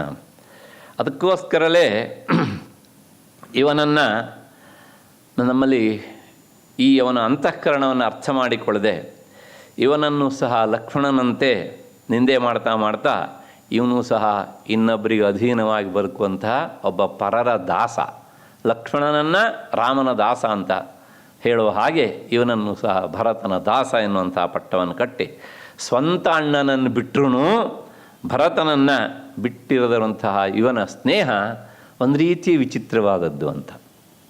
ಅದು ಯಾಕೆ ಅಂತ ಕೇಳಿದರೆ ಗೊತ್ತಿಲ್ಲ. ಹೀಗೆ ಆ ಶತ್ರುಘ್ನ ಒಂದು ರೀತಿಯಾಗಿ ವಿಲಕ್ಷಣವಾಗಿ ನಮಗೆ ಕಂಡು ಬರ್ತಾನೆ. ಎಷ್ಟರ ಮಟ್ಟಿಗೆ ಅಂದರೆ ಮುಂದಕ್ಕೆ ನಾವು ನೋಡ್ತಾ ನೋಡ್ತಾ ಹೋಗೋಣ. ಅವನ ಹೆಸರೇ ಬಹಳ ವಿಚಿತ್ರವಾದಂಥದ್ದು, ಶತ್ರುಘ್ನ ಅಂತ. ಏನು ಆ ಹೆಸರಿನ ಅರ್ಥ ಅಂದರೆ ಶತ್ರುಗಳನ್ನು ನಾಶ ಮಾಡುವವನು ಅಂತ ಅರ್ಥ. ಶತ್ರುನ್ ಹಂತಿ ಇತಿ ಶತ್ರುಘ್ನ ಅಂತ ಸಂಸ್ಕೃತದಲ್ಲಿ ಅದಕ್ಕೆ ವಿವರಣೆ. ಹಾಗಿದ್ದು ಇವನು ಶತ್ರುಗಳು ಯಾರಪ್ಪ ಅಂತಂದರೆ ನಮಗೆ ನೇರ ಯಾರೂ ಕಾಣೋದೇ ಇಲ್ಲ. ಯಾಕೆ ಅಂದರೆ ರಾಮಾಯಣ ಯುದ್ಧದಲ್ಲಿ ಭರತ ಮತ್ತು ಶತ್ರುಘ್ನ ಇಬ್ಬರು ಅಯೋಧ್ಯೆಯಲ್ಲಿದ್ದರು. ಭರತ ನಂದಿಗ್ರಾಮದಲ್ಲಿದ್ದ, ಇವನು ಅಯೋಧ್ಯೆಯಲ್ಲೇ ಇದ್ದ. ಅಲ್ಲಂತೂ ಭಾಗವಹಿಸಲಿಲ್ಲ. ಇನ್ನು ರಾಕ್ಷಸರ ಜೊತೆ ಯುದ್ಧ ಮಾಡಿದ್ದು ಸಹ ನಮಗೆ ಕಂಡು ಬರೋದಿಲ್ಲ. ಹಾಗಾಗಿ ಈ ಶತ್ರುಘ್ನನ ನಿಜವಾದ ಶತ್ರುಗಳು ಯಾರು, ಯಾವ ಥರದ ಶತ್ರುಗಳನ್ನು ಇವನು ಗ್ರಂಥಿ ನಾಶ ಮಾಡ್ತಾನೆ, ಸಾಯಿಸ್ತಾನೆ ಅಂತಂದರೆ ಅದಕ್ಕೆ ಒಂದು ವಿವರಣೆಯನ್ನು ಕೊಡ್ತಾರೆ. ಅದಕ್ಕೂ ಮೊದಲು ಒಂದು ಹಿನ್ನೆಲೆ ಹೇಳ್ತಾರೆ. ಈ ಭರತನಿಗೆ ನಾಮಕರಣ ಮಾಡಬೇಕಿದ್ರೆ ಯಾಕೆ ಭರತ ಅಂತ ಮಾಡೋದು ಅಂದರೆ ಭರತೋ ಭಕ್ತಿ ಭರಿತ, ಅವನಿಗೆ ರಾಮನಲ್ಲಿ ಎಲ್ಲಿಲ್ಲದ ಭಕ್ತಿ ತುಂಬಿತ್ತು. ಹಾಗಾಗಿ ಅವನನ್ನು ಭರತ ಅಂತ ಕರೆದರು. ಭರತ ಅನ್ನೋದಕ್ಕೆ ಅರ್ಥ ಭಕ್ತಿ ತುಂಬಿದವನು ಅಂತ ಅರ್ಥ, ಯಥಾರ್ಥ ಅದು. ಹಾಗೆ ಲಕ್ಷ್ಮಣ ಹೇಗಿದ್ದ ಅಂದರೆ ಲಕ್ಷ್ಮೀ ಸಂಪನ್ನ ಅಂತ. ಲಕ್ಷ್ಮೀ ಸಂಪನ್ನ ಅಂದರೆ ಲಕ್ಷ್ಮಿ ಅನ್ನೋದಕ್ಕೆ ಸಾಕ್ಷಾತ್ ದುಡ್ಡು ಅಂತ ಇಷ್ಟೇ ಅರ್ಥ ಅಲ್ಲ, ಅವನದೂ ಸಹ ಲಕ್ಷ್ಮಿ ಅಂದರೆ ಒಂದು ಅರ್ಥದಲ್ಲಿ ದೂರ ಅರ್ಥ ಹೇಳಬೇಕಂದ್ರೆ ಭಕ್ತಿ, ಶ್ರದ್ಧೆ, ಕಾಂತಿ, ಪ್ರಕಾಶ ಎಲ್ಲ ಅರ್ಥ ಉಂಟು. ಹಾಗಾಗಿ ಪರದೈವ ಎಂತ ರಾಮನನ್ನು ನಂಬಿದವನಾದ್ದರಿಂದ ಆ ಅರ್ಥದ ಹಿನ್ನೆಲೆಯಲ್ಲಿ ಲಕ್ಷ್ಮಣ ಲಕ್ಷ್ಮೀ ಸಂಪನ್ನ ಅಂತ ಹೀಗೆ ಈ ರೀತಿಯಾದಂಥ ವಿವರಣೆ ನಿರ್ವಚನ ಕೊಟ್ಟ ಹಾಗೇ ಶತ್ರುಘ್ನನಿಗೆ ಯಾರಾದರೂ ಶತ್ರುಗಳಿದ್ರೋ ಅಂತಂದರೆ ಹೊರಗೆ ಶತ್ರುಗಳು ಇರಲಿಲ್ಲ, ಒಳಗೆ ಶತ್ರುಗಳಿದ್ದರು. ಅದು ಅವನಿಗೆ ಒಬ್ಬನೇ ಅಲ್ಲ, ಎಲ್ಲರಿಗೂ ಇರ್ತಾರೆ. ನಾವೇನು ಮಾಡ್ತೇವೆ ಅಂದರೆ ನಮ್ಮ ಒಳಗಿನ ಶತ್ರುಗಳನ್ನು ಗೆದಿಯುವ ವಿಚಾರವನ್ನೇ ನಾವು ಮಾಡೋದಿಲ್ಲ, ಹೊರಗಿನ ಶತ್ರುಗಳನ್ನು ಮಾತ್ರ ನಾವು ವಿಚಾರ ಮಾಡ್ತಾ ಇರ್ತೇವೆ. ಹಾಗಿದ್ದರೆ ಆ ಒಳಗಿನ ಶತ್ರುಗಳು ಯಾರು ಅಂತಂದರೆ ಅವರ ಹೆಸರು ನಿತ್ಯ ಶತ್ರುಗಳು ಅಂತ. ಹೊರಗಿನ ಶತ್ರುಗಳು ಅಪರೂಪಕ್ಕೆ ಯಾವಾಗಲೂ ಬರ್ತಾರೆ, ಒಂದಿಷ್ಟು ತೊಂದರೆ ಕೊಡ್ತಾರೆ, ಹೋಗ್ತಾರೆ. ಆದರೆ ಒಳಗಿರೋರು ಇರ್ತಾರಲ್ಲ ಅವ್ರ ಹೆಸರು ಒಂದು ರೀತಿಯಲ್ಲಿ ಹೇಳಬೇಕು ಅಂದರೆ ಅದೇ ಪರ್ಮನೆಂಟು ಅಂತ ಅವರು ಹೇಳ್ತಾ ಇದ್ದಾರೆ. ಅವ್ರು ನಿತ್ಯ ಶತ್ರುಗಳು ಹೀಗೆ ಅಂತ. ಶತ್ರುಘ್ನ ನಿತ್ಯ ಶತ್ರುಘ್ನ ಅಂತ ವ್ಯಾಖ್ಯಾನ. ಆ ಶತ್ರುಘ್ನ ಹೇಗಿದ್ದ ಅಂದರೆ ಆ ನಿತ್ಯ ಶತ್ರುಗಳಾದವ್ರನ್ನ ಆತ ದಿನವೂ ಸಹ ಸಾಯ್ತಾ ಇದ್ದ. ಅಂದರೆ ಈ ಮಾತನ್ನು ಹೇಳುವುದರ ಮೂಲಕ ಅವನು ಕಾಮ, ಕ್ರೋಧ, ಲೋಭ, ಮೋಹ, ಮದ, ಮಾತ್ಸರ್ಯ ಮತ್ತು ಇದು ಯಾವುದಕ್ಕೂ ನಾನು ವಿವರಣೆ ಕೊಡಲಿಕ್ಕೆ ಹೋಗೋದಿಲ್ಲ, ನಿಮಗೆ ಗೊತ್ತಿದೆ ಅಂತ ಅಂದ್ಕೊಬಿಟ್ಟಿದ್ದೇನೆ ಅಂತ. ಈ ಕಾಮಕ್ರೋಧಾದಿ ಷಡ್ವರ್ಗಗಳನ್ನು ಆತ ಗೆಲ್ಲುವುದಕ್ಕೆ ದಿನವೂ ಒಂದಿಷ್ಟು ಸಾಧನೆ ಮಾಡ್ತಿದ್ದ. ಹಾಗಾಗಿ ಶತ್ರುಘ್ನ ನಿತ್ಯ ಶತ್ರುಘ್ನ ಎನ್ನುವಂಥದ್ದು. ಇಂತಹ ಶತ್ರುಘ್ನ ಆತ ಹೇಗಿದ್ದ ಅಂತಂದರೆ ಇದು ಅವನ ಸ್ವಭಾವ ಆಯಿತು. ಆದರೆ ಅವನು ಬೆಳೆದಿದ್ದು ಮತ್ಪುನಃ ಎಲ್ಲಿ? ಕೇಕೆಯ ದೇಶದಲ್ಲಿಯೇ. ಭರತನ ಮಾವ ಯುಧಾಜಿತ್ತು ಬಂದು ಭರತನನ್ನು ತನ್ನ ಮನೆಗೆ ಕರ್ಕೊಂಡು ಹೋಗಲಿಕ್ಕೆ ಮುಂದಾದ. ಆ ಸಂದರ್ಭದಲ್ಲಿ ಭರತನ ಜೊತೆಗೆ ಇವನೂ ಹೊರಟ. ಅವನನ್ನು ಬಾ ಅಂತ ಅವನೇನು ಕರೆದಾಗಿಲ್ಲ, ಕರೆದದ್ದು ನಮಗೇನು ಕಾಣೋದಿಲ್ಲ. ಆದರೆ ಇವನೂ ಸಹ ಹೊರಟ. ಗಚ್ಚತಾ ಮಾತುಲಕುಲಂ ಭರತೇನ ತದಾ ಅನಘ ಶತ್ರುಘ್ನ ನಿತ್ಯಶತ್ರುಘ್ನ ನೀತಃ ಪ್ರೀತಿ ಪುರಸ್ಕೃತ. ಯುಧಾಜಿತ್ತು ಭರತನ ಕರೆದ, ಭರತ ಹೊರಟ. ಅಣ್ಣ ನಾನು ಬರ್ತೇನೆ ಅಂದ. ಇವನು ಭರತ ಬೇಡ ಅಂತ ಹೇಳಲಿಲ್ಲ. ಯಾಕೆಂದರೆ ನಿನಗೆ ಅಜ್ಜನ ಮನೆ ಅಲ್ಲ, ನೀನು ಯಾಕೋ ಬರ್ತೀಯ ಅಂತ ಕೇಳ್ಬೋದಿತ್ತು. ಆದ್ರೆ ಕೇಳಲಿಲ್ಲ. ಅವನು ಏನು ಮಾಡ್ದ ಕೇಳಿದರೆ ನೀತಃ ಭರತ ಅವನನ್ನು ಕರ್ಕೊಂಡು ಹೋದ. ಹ್ಯಾಕೆ ಕರ್ಕೊಂಡು ಹೋದ ಕೇಳಿದರೆ ಪ್ರೀತಿ ಪುರಸ್ಕೃತ, ಅತ್ಯಂತ ಪ್ರೀತಿಯಿಂದ ತನ್ನ ಅಜ್ಜನ ಮನೆಗೆ ಭರತ ಅವನನ್ನು ಕರ್ಕೊಂಡು ಹೋದ. ಕರ್ಕೊಂಡು ಹೋದ ಮೇಲೆ ಅವನಲ್ಲಿಯೇ ನಿಂತ ಭರತನ ಜೊತೆಗೆ. ಹಾಗೆ ನಿಂತವನು ಏನು ಮಾಡಿದ ಅಂತಂದರೆ ಸದಾಕಾಲವೂ ಸಹ ಅಣ್ಣನಿಗೆ ಪ್ರಿಯ ಆಗುವ ಹಾಗೆ ನಡ್ಕೊಳ್ತಾ ಇದ್ದ. ಮತ್ತು ಸಾಧ್ಯವಾದಷ್ಟು ಭರತನಿಗೆ ಅನುಕೂಲಕರವಾಗಿ ಸೇವೆಯನ್ನು ಸಹ ಮಾಡ್ತಿದ್ದ. ಇದನ್ನೆಲ್ಲ ನೋಡಿದಾಗ ನಮಗೆ ಇಲ್ಲೊಂದು ಸಣ್ಣ ಸಂಶಯ ಬರ್ತದೆ. ಅಲ್ಲ, ಇವನು ಅಲ್ಲಿ ಹೋಗಿ ಭರತನಿಗೆ ಇಷ್ಟೆಲ್ಲ ಮಾಡೋ ಬದಲು ಅಯೋಧ್ಯೆಯಲ್ಲಿ ಇದ್ದ ಅಪ್ಪನಿಗೆ ಮಾಡ್ಬೋದಿತ್ತಲ್ವಾ, ಅಥವಾ ರಾಮನಿಗೆ ಮಾಡ್ಬೋದಿತ್ತಲ್ವಾ ಅಂತ ಒಂದು ಸಣ್ಣ ಸಂಶಯ ಬರ್ತದೆ ನಮಗೆ. ಅದಕ್ಕೆ ವ್ಯಾಖ್ಯಾನಕಾರ ಒಂದು ಸಣ್ಣ ಉಪನಿಷತ್ತಿನ ಮಾತನ್ನು ಹೇಳ್ತಾರೆ. ಏನು ಅಂದರೆ, ಯಸ್ಯ ದೇವೇ ಪರಾಭಕ್ತಿ ಯಥಾ ದೇವೇ ತಥಾ ಗುರೌ ತಸ್ಯೈತೆ ಕಥಿತಾಹ್ಯರ್ಥಾ ಪ್ರಕಾಶಂತೆ ಮಹಾತ್ಮನಃ. ಶತ್ರುಘ್ನನ ದೃಷ್ಟಿಯಲ್ಲಿ ರಾಮ ದೇವರೇ, ನೋ ಡೌಟ್ ಎಟ್ ಆಲ್. ಆದರೆ ಅವನು ಆ ರಾಮನನ್ನು ಸಮೀಪಿಸುವುದಕ್ಕೆ ಭರತನನ್ನು ಆಶ್ರಯಿಸಿದ್ದ. ಅಂದರೆ ಭರತನನ್ನು ತನ್ನ ಗುರುಸ್ಥಾನದಲ್ಲಿ ಇರಿಸಿಕೊಂಡಿದ್ದ ಎನ್ನುವ ಹಾಗೆ ಈ ಮಾತನ್ನು ಹೇಳ್ತಾರೆ. ಅದಕ್ಕೋಸ್ಕರ ಒಂದು ವಿವರಣೆ ಕೊಡ್ತಾರೆ ಅವರು. ಏನು ಅಂದರೆ, ದೇವಮಿವ ಆಚಾರ್ಯಂ ಉಪಾಸೀತ. ಭರತನನ್ನು ಆ ಸ್ಥಾನದಲ್ಲಿ ಇರಿಸಿಕೊಂಡಿದ್ದ ಅವನು. ದೇವರನ್ನು ಉಪಾಸಿಸುವಂತೆ ಗುರುವಾದವನನ್ನು ಸಹ ನಾವು ಉಪಾಸಿಸಬೇಕು, ಗೌರವಿಸಬೇಕು. ಹೆಚ್ಚೇಕೆ ಇನ್ನೂ ಮುಂದುವರೆದು ಹೋಗಿ ಶಾಸ್ತ್ರ ಒಂದು ಮಾತು ಹೇಳುತ್ತೆ, ನಿನಗೆ ಯಾವುದೋ ದೇವತೆಯ ಮಂತ್ರ ಉಪಾಸನೆ ಇದ್ದು ಆ ಮಂತ್ರದ ಉಪಾಸನೆಯ ದೇವತೆಯ ಸ್ವರೂಪ ಮರೆತು ಹೋದದ್ದಿದ್ರೆ ನಿನ್ನ ಗುರುಗಳನ್ನು ನೆನಪಿಸಿಕೊಂಡಾದರೂ ಆ ಮಂತ್ರವನ್ನು ಮಾಡು, ಅದು ಅಲ್ಲಿಗೆ ಸಲ್ತದೆ ಅಂತ. ಅಂದರೆ ಇಷ್ಟು ಎತ್ತರದ ಸ್ಥಾನವನ್ನು ಗುರುವಿಗೆ ಕೊಟ್ಟಿದೆ. ಆದ್ದರಿಂದ ಈ ಶತ್ರುಘ್ನ ಈ ದಾರಿಯನ್ನು ಹಿಡಿದಿದ್ನನು ಅಂತ ಅನಿಸುತ್ತೆ. ಹಾಗಾಗಿ ಆತ ಏನು ಮಾಡಿದ ಅಂತಂದರೆ ನೇರವಾಗಿ ಭರತನನ್ನು ಹಿಡ್ಕೊಂಡ. ರಾಮನ ಕಡೆಗೆ ಅಷ್ಟಾಗಿ ಗಮನ ಕೊಡಲಿಲ್ಲ. ಆದರೂ ಸಹ ಒಂದು ಮಾತು, ಯಾಕೆಂದರೆ ಯಾರು ದೇವರನ್ನು ಅವ್ರು ಹಿಡ್ಕೊಳ್ತಾರೋ ಅಂಥವ್ರನ್ನ ನಾವು ಹಿಡ್ಕೊಂಡ್ರೆ ನಮಗೆ ಹೆಚ್ಚು ಅನುಕೂಲ ಅಂತ. ನಾವೇ ನೇರವಾಗಿ ದೇವರನ್ನು ಕಾಣೋದಕ್ಕೆ ಪ್ರಯತ್ನ ಮಾಡೋಕ್ಕಿಂತಲೂ ದೇವರನ್ನು ಯಾರು ಕಂಡಿರ್ತಾರಲ್ಲ ಅವರು ಉಪಾಸನೆ ಮಾಡಿದರೆ ಸಾಕು ನಮಗೆ ಅಂತ. ಅರ್ಥ ಆಗೋದಕ್ಕೆ ಒಂದು ಸಣ್ಣ ಉದಾಹರಣೆ ಕೊಡ್ತೇನೆ. ಒಂದು ನದಿ ದಾಟಬೇಕು ನಾವು ಅಂದರೆ ಒಂದು ಇರುವೆ ಅಂತ ಅಂದ್ಕೊಳ್ಳಿ. ಈಗ ಇರುವೆ ನದಿ ದಾಟಬೇಕು, ಸಾಧ್ಯ ಉಂಟಾ ದಾಟೋದಕ್ಕೆ? ಇಲ್ಲ. ಅಕಸ್ಮಾತ್ತಾಗಿ ಒಂದು ಆನೆ ಸಿಕ್ತಪ್ಪ ಅಲ್ಲಿ. ಆ ಆನೆಯ ಬೆನ್ನನ್ನು ಏರಿಬಿಟ್ರೆ ಇರುವೆ, ಆನೆ ನದಿ ದಾಟತ್ತೆ, ಅದರ ಬೆನ್ನನ್ನು ಏರಿದಂಥ ಇರುವೆಯೂ ಸಹ ನದಿಯನ್ನು ದಾಟತ್ತೆ. ಆದರೆ ಇದೇ ಪ್ರಯತ್ನ ಮಾಡಲಿಕ್ಕೆ ಹೋದರೆ ಏನಾಗುತ್ತೆ? ಬಳ್ಕೊಂಡು ಹೋಗುತ್ತೆ. ಆದ್ದರಿಂದ ಹಾಗಾಗಿ ಈ ಎಲ್ಲ ಅರ್ಥದ ಹಿನ್ನೆಲೆಯಲ್ಲೇ ನಮ್ಮಲ್ಲಿ ಒಂದು ಮಾತು ಬರ್ತದೆ, ದೇವರಿಗಿಂತ ಗುರು ದೊಡ್ಡವನು. ಯಾಕೆಂದರೆ ದೇವರನ್ನು ತೋರಿಸುವವನು ಗುರು. ಹಾಗಾಗಿ ಇದನ್ನು ಅರ್ಥೈಸಿಕೊಂಡಂತಹ ಶತ್ರುಘ್ನ ಭರತನನ್ನು, ಯಾಕೆಂದರೆ ಭರತ ರಾಮನನ್ನು ಬಿಟ್ಟು ಇರಲಾರ. ಅಂದರೆ ದೈಹಿಕವಾಗಿ ದೂರದಲ್ಲಿದ್ದರೂ ಸಹ ಅವನ ಉಸಿರು ಭರತನ ಉಸಿರು ರಾಮನೇ ಆಗಿದ್ದ. ಹಾಗಾಗಿ ಈತ ಭರತನನ್ನು ಹಿಡ್ಕೊಂಡಿದ್ದ. ಇಷ್ಟು ಸಮಾಧಾನವನ್ನು ಹೇಳ್ತಾ ಮತ್ತೆ ಭರತಸ್ಯಾಪಿ ಶತ್ರುಘ್ನ ಲಕ್ಷ್ಮಣ ವರಜೋಹಿ ಸಹ ಪ್ರಾಣೈ ಪ್ರಿಯತರೋ ನಿತ್ಯಂ ತಸ್ಯ ಚಾಸೀತ್ ತಥಾ ಪ್ರಿಯ. ಶತ್ರುಘ್ನನಿಗೆ ಹೇಗೆ ಭರತನ ಮೇಲೆ ಪ್ರೀತಿ ಗೌರವ ಇತ್ತೋ ಭರತನಿಗೂ ಸಹ ಅದ್ಯಾಕೆ ಮೇಲೆ ಎಲ್ಲಿಲ್ಲದ ಪ್ರೀತಿ. ಈ ಪ್ರೀತಿಯೆಲ್ಲ ನೋಡಿದರೆ ಒಂಥರ ಇವತ್ತಿನ ಅಣ್ಣ ತಮ್ಮಂದಿರಿ ದಯವಿಟ್ಟು ಹೋಲಿಸಿಕೊಳ್ಬೇಡಿ. ಇದನ್ನು ಇದ್ದಾರೆ ಅಪ್ಪ, ಅದಕ್ಕಿಲ್ಲ ಅಂತ ಹೇಳೋದಿಲ್ಲ. ಆದರೆ ಬಹಳಷ್ಟು ಕಡೆಗೆ ಇದಕ್ಕೆ ವಿರುದ್ಧವಾದದ್ದು ಕಾಣುತ್ತೆ.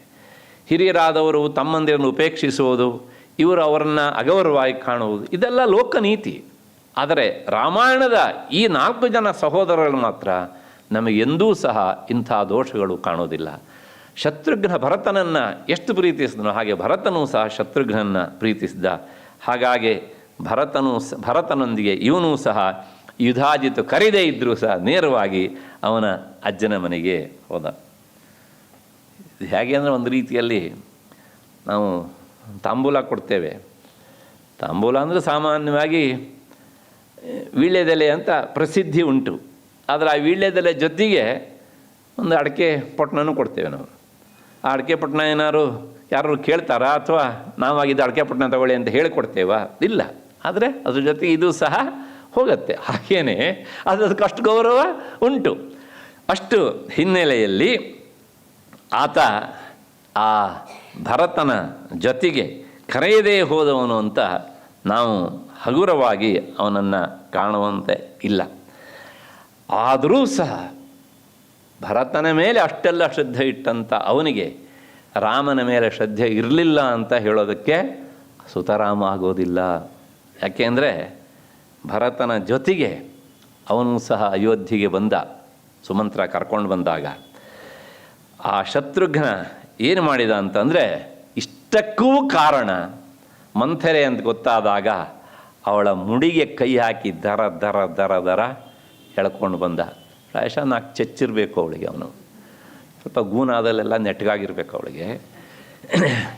ಪ್ರಶ್ನೆ ಇಷ್ಟೇ, ಆ ಮಂಥರೆ ಮೇಲೆ ತೋರಿಸಿದಂಥ ಕೋಪ ಭರತನ ಮೇಲಿನ ಪ್ರೀತಿಯೋ ರಾಮನ ಮೇಲಿನ ಪ್ರೀತಿಯೋ? ವಿಚಾರ ನೀವು ಮಾಡಬೇಕು ಈಗ, ಅಲ್ವಾ? ಹಾಗಾಗಿ ಭರತನ ಮೇಲೆ ಇಷ್ಟೆಲ್ಲ ಪ್ರೀತಿ ಇಟ್ಟಿದ್ದು ಯಾಕೆ ಕೇಳಿದರೆ, ಭರತ ನನ್ನಣ್ಣ, ಅವನು ರಾಮನನ್ನು ಹಚ್ಚಿಕೊಂಡಿದ್ದಾನೆ ಆ ಪರಿಯಾಗಿ. ಹಾಗಾಗಿ ನನ್ನ ಅಣ್ಣ ಯಾರನ್ನು ಹಚ್ಚಿಕೊಂಡಿದ್ನೋ ಅಂಥ ರಾಮನಿಗೆ ಅನ್ಯಾಯ ಮಾಡಿದವಳಾದ್ದರಿಂದ ಇವಳಿಗೆ ಸ್ವಲ್ಪ ಪಾಠ ಕಲಿಸ್ಬೇಕು ಅಂತ ಆ ರೀತಿಯಾಗಿ ಅವಳಿಗೆ ಒಂದು ಚಿಕಿತ್ಸೆಯನ್ನು ಕೊಟ್ಟಿದ್ದಾನೆ ಶತ್ರುಘ್ನ. ಅಂದರೆ ನೋಡುವವರ ದೃಷ್ಟಿಯಲ್ಲಿ ಶತ್ರುಘ್ನನಿಗೆ ಭರತನೇ ಆರಾಧ್ಯ ದೈವವಾದರೂ ಸಹ ಆ ಆರಾಧ್ಯ ದೈವದ ಒಳಗೆ ಬೆಳಗ್ತಾ ಇರುವಂಥ ತತ್ವ ಯಾವುದಾಗಿತ್ತು? ಶ್ರೀರಾಮ ತತ್ವವೇ ಆಗಿತ್ತು. ಅಷ್ಟು ಹಿನ್ನೆಲೆಯಲ್ಲಿ ಹೀಗೆ ಆತ ಭರತನನ್ನು ಮೇಲ್ನೋಟಕ್ಕೆ ಪ್ರೀತಿಸಿದರೂ ಸಹ ಒಳಗೆ ಆತ ಆ ಮಕರಂದವನ್ನು, ರಾಮ ಮಕರಂದವನ್ನೇ ಹೀರ್ತಿದ್ದ. ಅದನ್ನು ನಾವು ಮರೆಯುವಂತಿಲ್ಲ. ಇದಕ್ಕೊಂದು ನೇರವಾದಂಥ ಒಂದು ಸುಂದರವಾದಂಥ ಪ್ರಸಂಗ. ರಾಮ ಕಾಡಿಗೆ ಹೋಗಿಬಿಟ್ಟಿದ್ದಾನೆ. ಈಗ ಅವನನ್ನು ಕರ್ಕೊಂಡು ಬರಬೇಕು ಅಂತ ಭರತ ಹೊರಟಿದ್ದಾನೆ. ಭರತ ಹೊರಟಾಗ ತಾಯಂದಿರು ಹೊರಟಿದ್ದಾರೆ, ವಸಿಷ್ಠಾದಿ ಮಹರ್ಷಿಗಳು ಇದ್ದಾರೆ. ಭರತ ಹೊರಟ ಮೇಲೆ ಶತ್ರುಘ್ನ ಹೋಗಲೇಬೇಕಲ್ಲ. ಏಕೆಂದರೆ ಸಾಮಾನ್ಯವಾಗಿ ಅವನನ್ನು ಬಿಟ್ಟು ಇರುವ ಪ್ರಶ್ನೆ ಇಲ್ಲ. ಅವರಿಬ್ಬರು ಒಂದು ದೃಷ್ಟಿಯಲ್ಲಿ ಹೇಳಬೇಕಂದ್ರೆ ಒಂದು ನಾಣ್ಯದ 2 ಮುಖಗಳು ಇದ್ದ ಹಾಗೇನೆ ಹೀಗೆ ಅಂತ.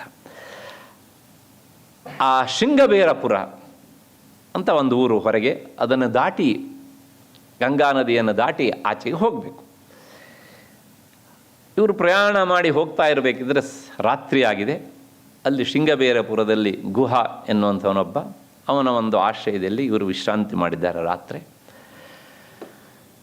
ಬೆಳಗಾತ ಎದ್ದು ಆ ಗಂಗಾ ನದಿಯನ್ನು ದಾಟಬೇಕು. ಭರತ ಬಂದು ಶತ್ರುಘ್ನನನ್ನು ಏಳಿಸ್ತಾನೆ. ಹೇಳಪ್ಪ ಶತ್ರುಘ್ನ, ಸಮಯ ಆಗ್ತಾ ಇದೆ, ಬೇಗ ಹೋಗ್ಬಿಡೋಣ, ನಾವು ಕ್ರಮಿಸಬೇಕಾದಂಥ ದಾರಿ ತುಂಬ ಉಂಟು ಅಂತ ಎಬ್ಬಿಸಿದಾಗ ಶತ್ರುಘ್ನ ಒಂದು ಮಾತು ಹೇಳ್ತಾನೆ, ಬಹಳ ಸುಂದರವಾದ ಮಾತು.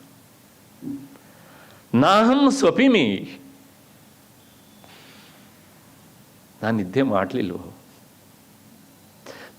ಸಂಸ್ಥೆಯಲ್ಲಿ ಸ್ವಪಿಮಿ ಅಂದರೆ ನಿದ್ದೆ ಮಾಡ್ತಿದ್ದೇನಂತ. ನಾ ಅಹಂ ಸ್ವಪಿಮಿ, ನಾನು ನಿದ್ದೆ ಮಾಡಲಿಲ್ಲ, ನಿದ್ದೆ ಮಾಡ್ತಾ ಇಲ್ಲ ನಾನು.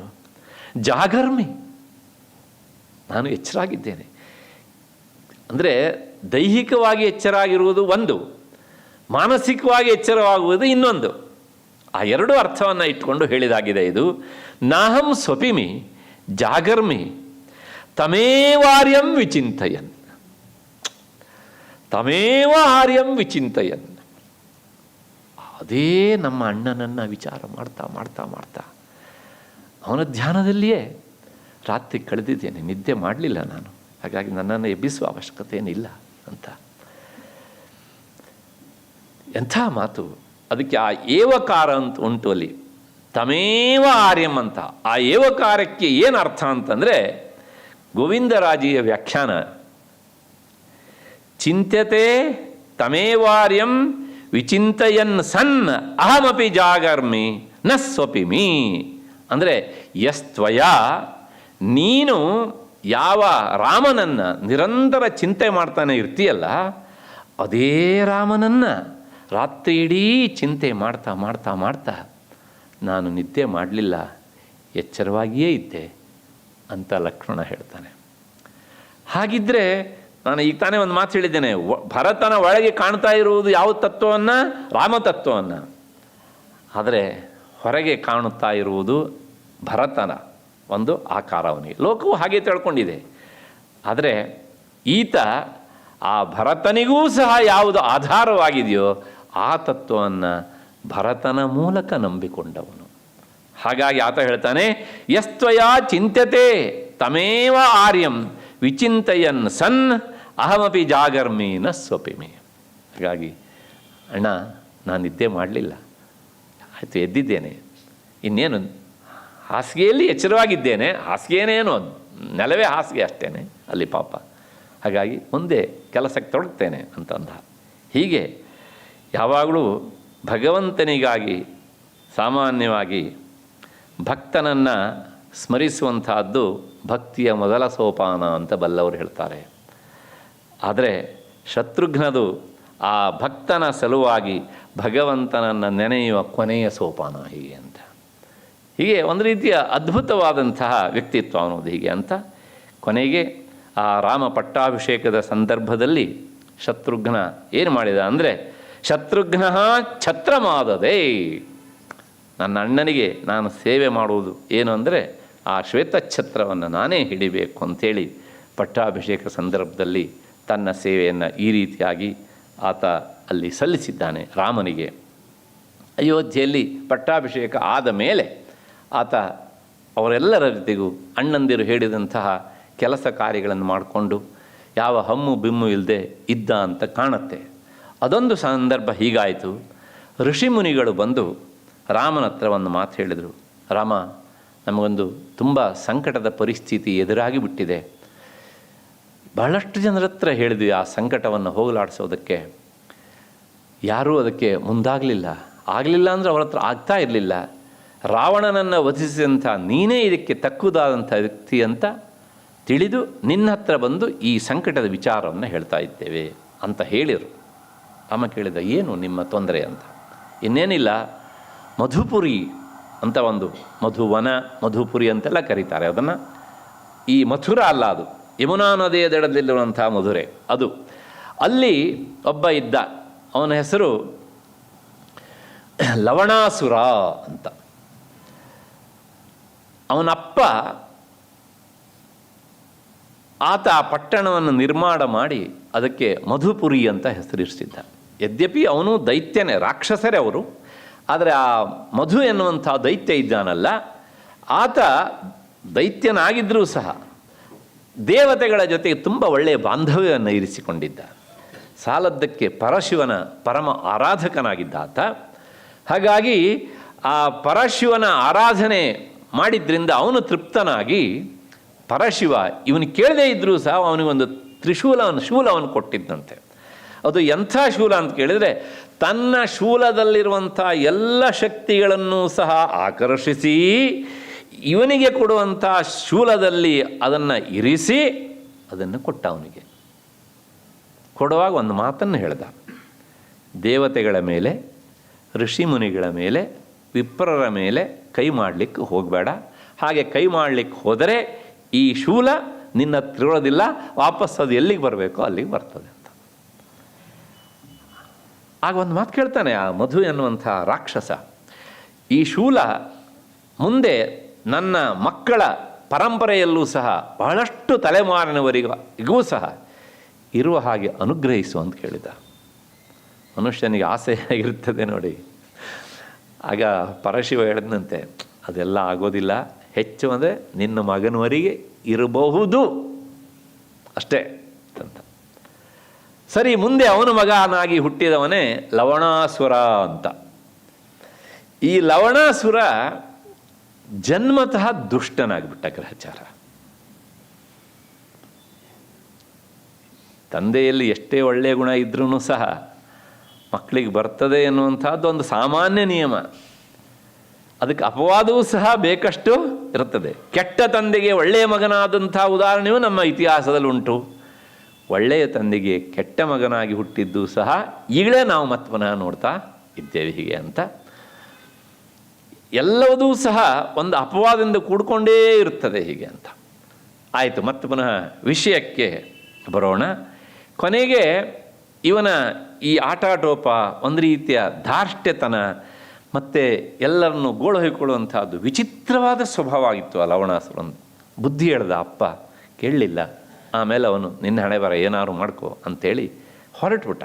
ನಾನು ಹೋಗ್ತೇನೆ ಸಮುದ್ರದ ಕಡೆಗೆ, ವರುಣಲೋಕಕ್ಕೆ ಹೋಗ್ತೇನೆ ಅಂತ ಹೊರಟ. ಹೋಗುವಾಗ ಎಚ್ಚರಿಕೆಯ ಮಾತನ್ನು ಹೇಳಿದ, ಈ ಶೂಲ ಇದೆ, ಇದರ ನಿಯಮ ಹೀಗುಂಟು, ಹಾಗಾಗಿ ಸಜ್ಜನರ ಮೇಲೆ ಇದನ್ನು ಪ್ರಯೋಗ ಮಾಡಲಿಕ್ಕೆ ಹೋಗಬೇಡ, ದೇವತೆಗಳ ಜೊತೆಗೆ ದ್ವೇಷ ಕಟ್ಕೊಳ್ಬೇಡ ಅಂತ ಹೇಳಿದ. ಅಪ್ಪಂದಿರು ಹೇಳ್ತಾರೆ, ಮಕ್ಕಳು ಎಷ್ಟು ಜನ ಕೇಳ್ತಾರೆ ಅಲ್ವಾ? ಹಾಗಾಗಿ ಇಂಥವರೇ ಆದರ್ಶ ವ್ಯಕ್ತಿಗಳು ನಮಗೆ ಅಂತ ಪರಿಭಾವಿಸಿದಂಥವರು ಅವನ ದಾರಿಯನ್ನು ಹಿಡಿತಾರೆ. ಲವಣಾಸುರ ಕೇಳಲಿಲ್ಲ. ಆಮೇಲೆ ಋಷಿ ಮುನಿಗಳ ಮೇಲೆ ಅಥವಾ ಆಕ್ರಮಣ ಮಾಡೋದಕ್ಕೆ ಶುರು ಮಾಡಿದ. ಆದರೆ ಏನಾಗಿತ್ತು ಅಂದರೆ, ಪರಶಿವನ ವರ, ಆ ತ್ರಿಶೂಲ ಅವನ ಕೈಯಲ್ಲಿ ಇರುವಷ್ಟು ಹೊತ್ತು ಯಾರೂ ಅವನನ್ನು ಗೆದೆಯೋದಕ್ಕೆ ಸಾಧ್ಯ ಇಲ್ಲ. ಅವನು ಅಜೇಯನಾಗಿಬಿಟ್ಟಿದ್ದ. ಏನು ಮಾಡಬೇಕು ಈಗ? ಇಂತಹ ಸಮಸ್ಯೆ. ಹಾಗಾಗಿ ಅವನನ್ನು ಸೋಲಿಸಿ ನಿಮಗೆ ಅನುಕೂಲ ಮಾಡಿಕೊಡ್ತೇವೆ ಅಂತ ಯಾರ್ಯಾರು ಹೋದರೋ ಈ ಋಷಿಮುನಿಗಳ ಪರವಾಗಿ ನಿಂತು ಎಲ್ಲರೂ ಸೋತ್ಕೊಂಡು ಬಂದರು. ಮತ್ತು ಎಲ್ಲರೂ ಅವನ ಹತ್ರ ಏಟು ತಿಂದ್ಕೊಂಡು ಬಂದರು. ಹಾಗಾಗಿ ರಾಮನ ಹತ್ರ ಇದನ್ನು ಹೇಳಿದಾಗ ತಕ್ಷಣ ರಾಮ ಒಂದು ಮಾತನ್ನು ಕೇಳ್ತಾನೆ. 3 ತಮ್ಮಂದಿರನ್ನು ಕರೆಸ್ತಾನೆ. ಅಲ್ಲಿ ಕರೆಸಿ ಕೇಳ್ತಾನೆ ಆತ. ವಿಶೇಷವಾಗಿ ಭರತ ಮತ್ತು ಶತ್ರುಘ್ನರನ್ನು ಕೇಳ್ತಾನೆ ಅವನು, ಈ ಲವಣಾಸುರನ್ನು ಯಾರು ಸೋಲಿಸಿ ಬರ್ತೀರಿ ಹೇಳಿ ಅಂತ. ತಕ್ಷಣ ಭರತ ಎದ್ದ, ನಾನು ಆ ಕೆಲಸ ಮಾಡ್ತೇನೆ ಅಂತಾನೆ. ತಕ್ಷಣ ಅವನನ್ನು ತಡೆದು ಶತ್ರುಘ್ನ ಹೇಳ್ತಾನೆ. ಆತ ಒಂದು ಮಾತು ಹೇಳ್ತಾನೆ, ಅಣ್ಣ 14 ವರ್ಷ ನೀನು ಇಲ್ಲದೆ ಇರುವಾಗ ಅಯೋಧ್ಯೆಯನ್ನು ಅವನು ನೋಡ್ಕೊಂಡಿದ್ದಾನೆ. ಒಂದು ಅದಕ್ಕಿಂತ ಹೆಚ್ಚಿಗೆ ಆತ ನಿನ್ನ ಅಗಲುವಿಕೆಯ ಈ ವಿರಹವನ್ನು ಆತ ಅನುಭವಿಸಿ ಅನುಭವಿಸಿ ಅನುಭವಿಸಿ ಮಾನಸಿಕವಾಗಿ ತುಂಬ ಜರ್ಜರಿತನಾಗಿ ಹೋಗಿದ್ದಾನೆ. ಹಾಗಾಗಿ ಅವನಿಗೆ ಆ ದುಃಖ ಸಾಕು. ಇನ್ನು ಮತ್ತು ಯುದ್ಧಕ್ಕೆ ಹೋಗಿ ಅವನು ಯುದ್ಧ ಮಾಡಿ ಅಲ್ಲಿ ಮತ್ಮನ ಅವನು ಸಂಕಟ ಪಡುವಂಥ ಸ್ಥಿತಿ ಅವನಿಗೆ ಬರಬಾರದು. ಮತ್ಮನ ಬಂತು ನೋಡಿ, ತನ್ನ ಆರಾಧ್ಯ ದೈವ ಎನ್ನುವಂಥ ಭಾವನೆ ಅವನಿಗೆ. ಹಾಗಾಗಿ ನೀನು ನನಗೊಂದು ಅವಕಾಶ ಕೊಡಬೇಕು ಅಂತಂದ. ತಕ್ಷಣ ರಾಮ ಹೇಳಿದ, ಆಗಬಹುದು, ಒಂದು ಕಂಡೀಷನ್ ಅಂದ. ಏನು? ಲವಣಾಸುರನನ್ನು ನೀನು ಸಾಯಿಸಲಿಕ್ಕೆ ಹೋದ ಮೇಲೆ ಅವನನ್ನು ಸಾಯಿಸಿ ನೀನು ಅಲ್ಲಿಯೇ ಪಟ್ಟಾಭಿಷಿಕ್ತನಾಗಬೇಕು. ನೀನು ಆ ಮಧುಪುರಿಗೆ ಅಧಿಕಾರಿ. ಯಾಕೆಂದರೆ ಯಾವುದೇ ರಾಜ್ಯವೂ ಸಹ ರಾಮರಾಜ್ಯದ ಕಾಲದಲ್ಲಿ ಅದು ಅರಾಜಕತೆಯಿಂದ ಇರಬಾರದು.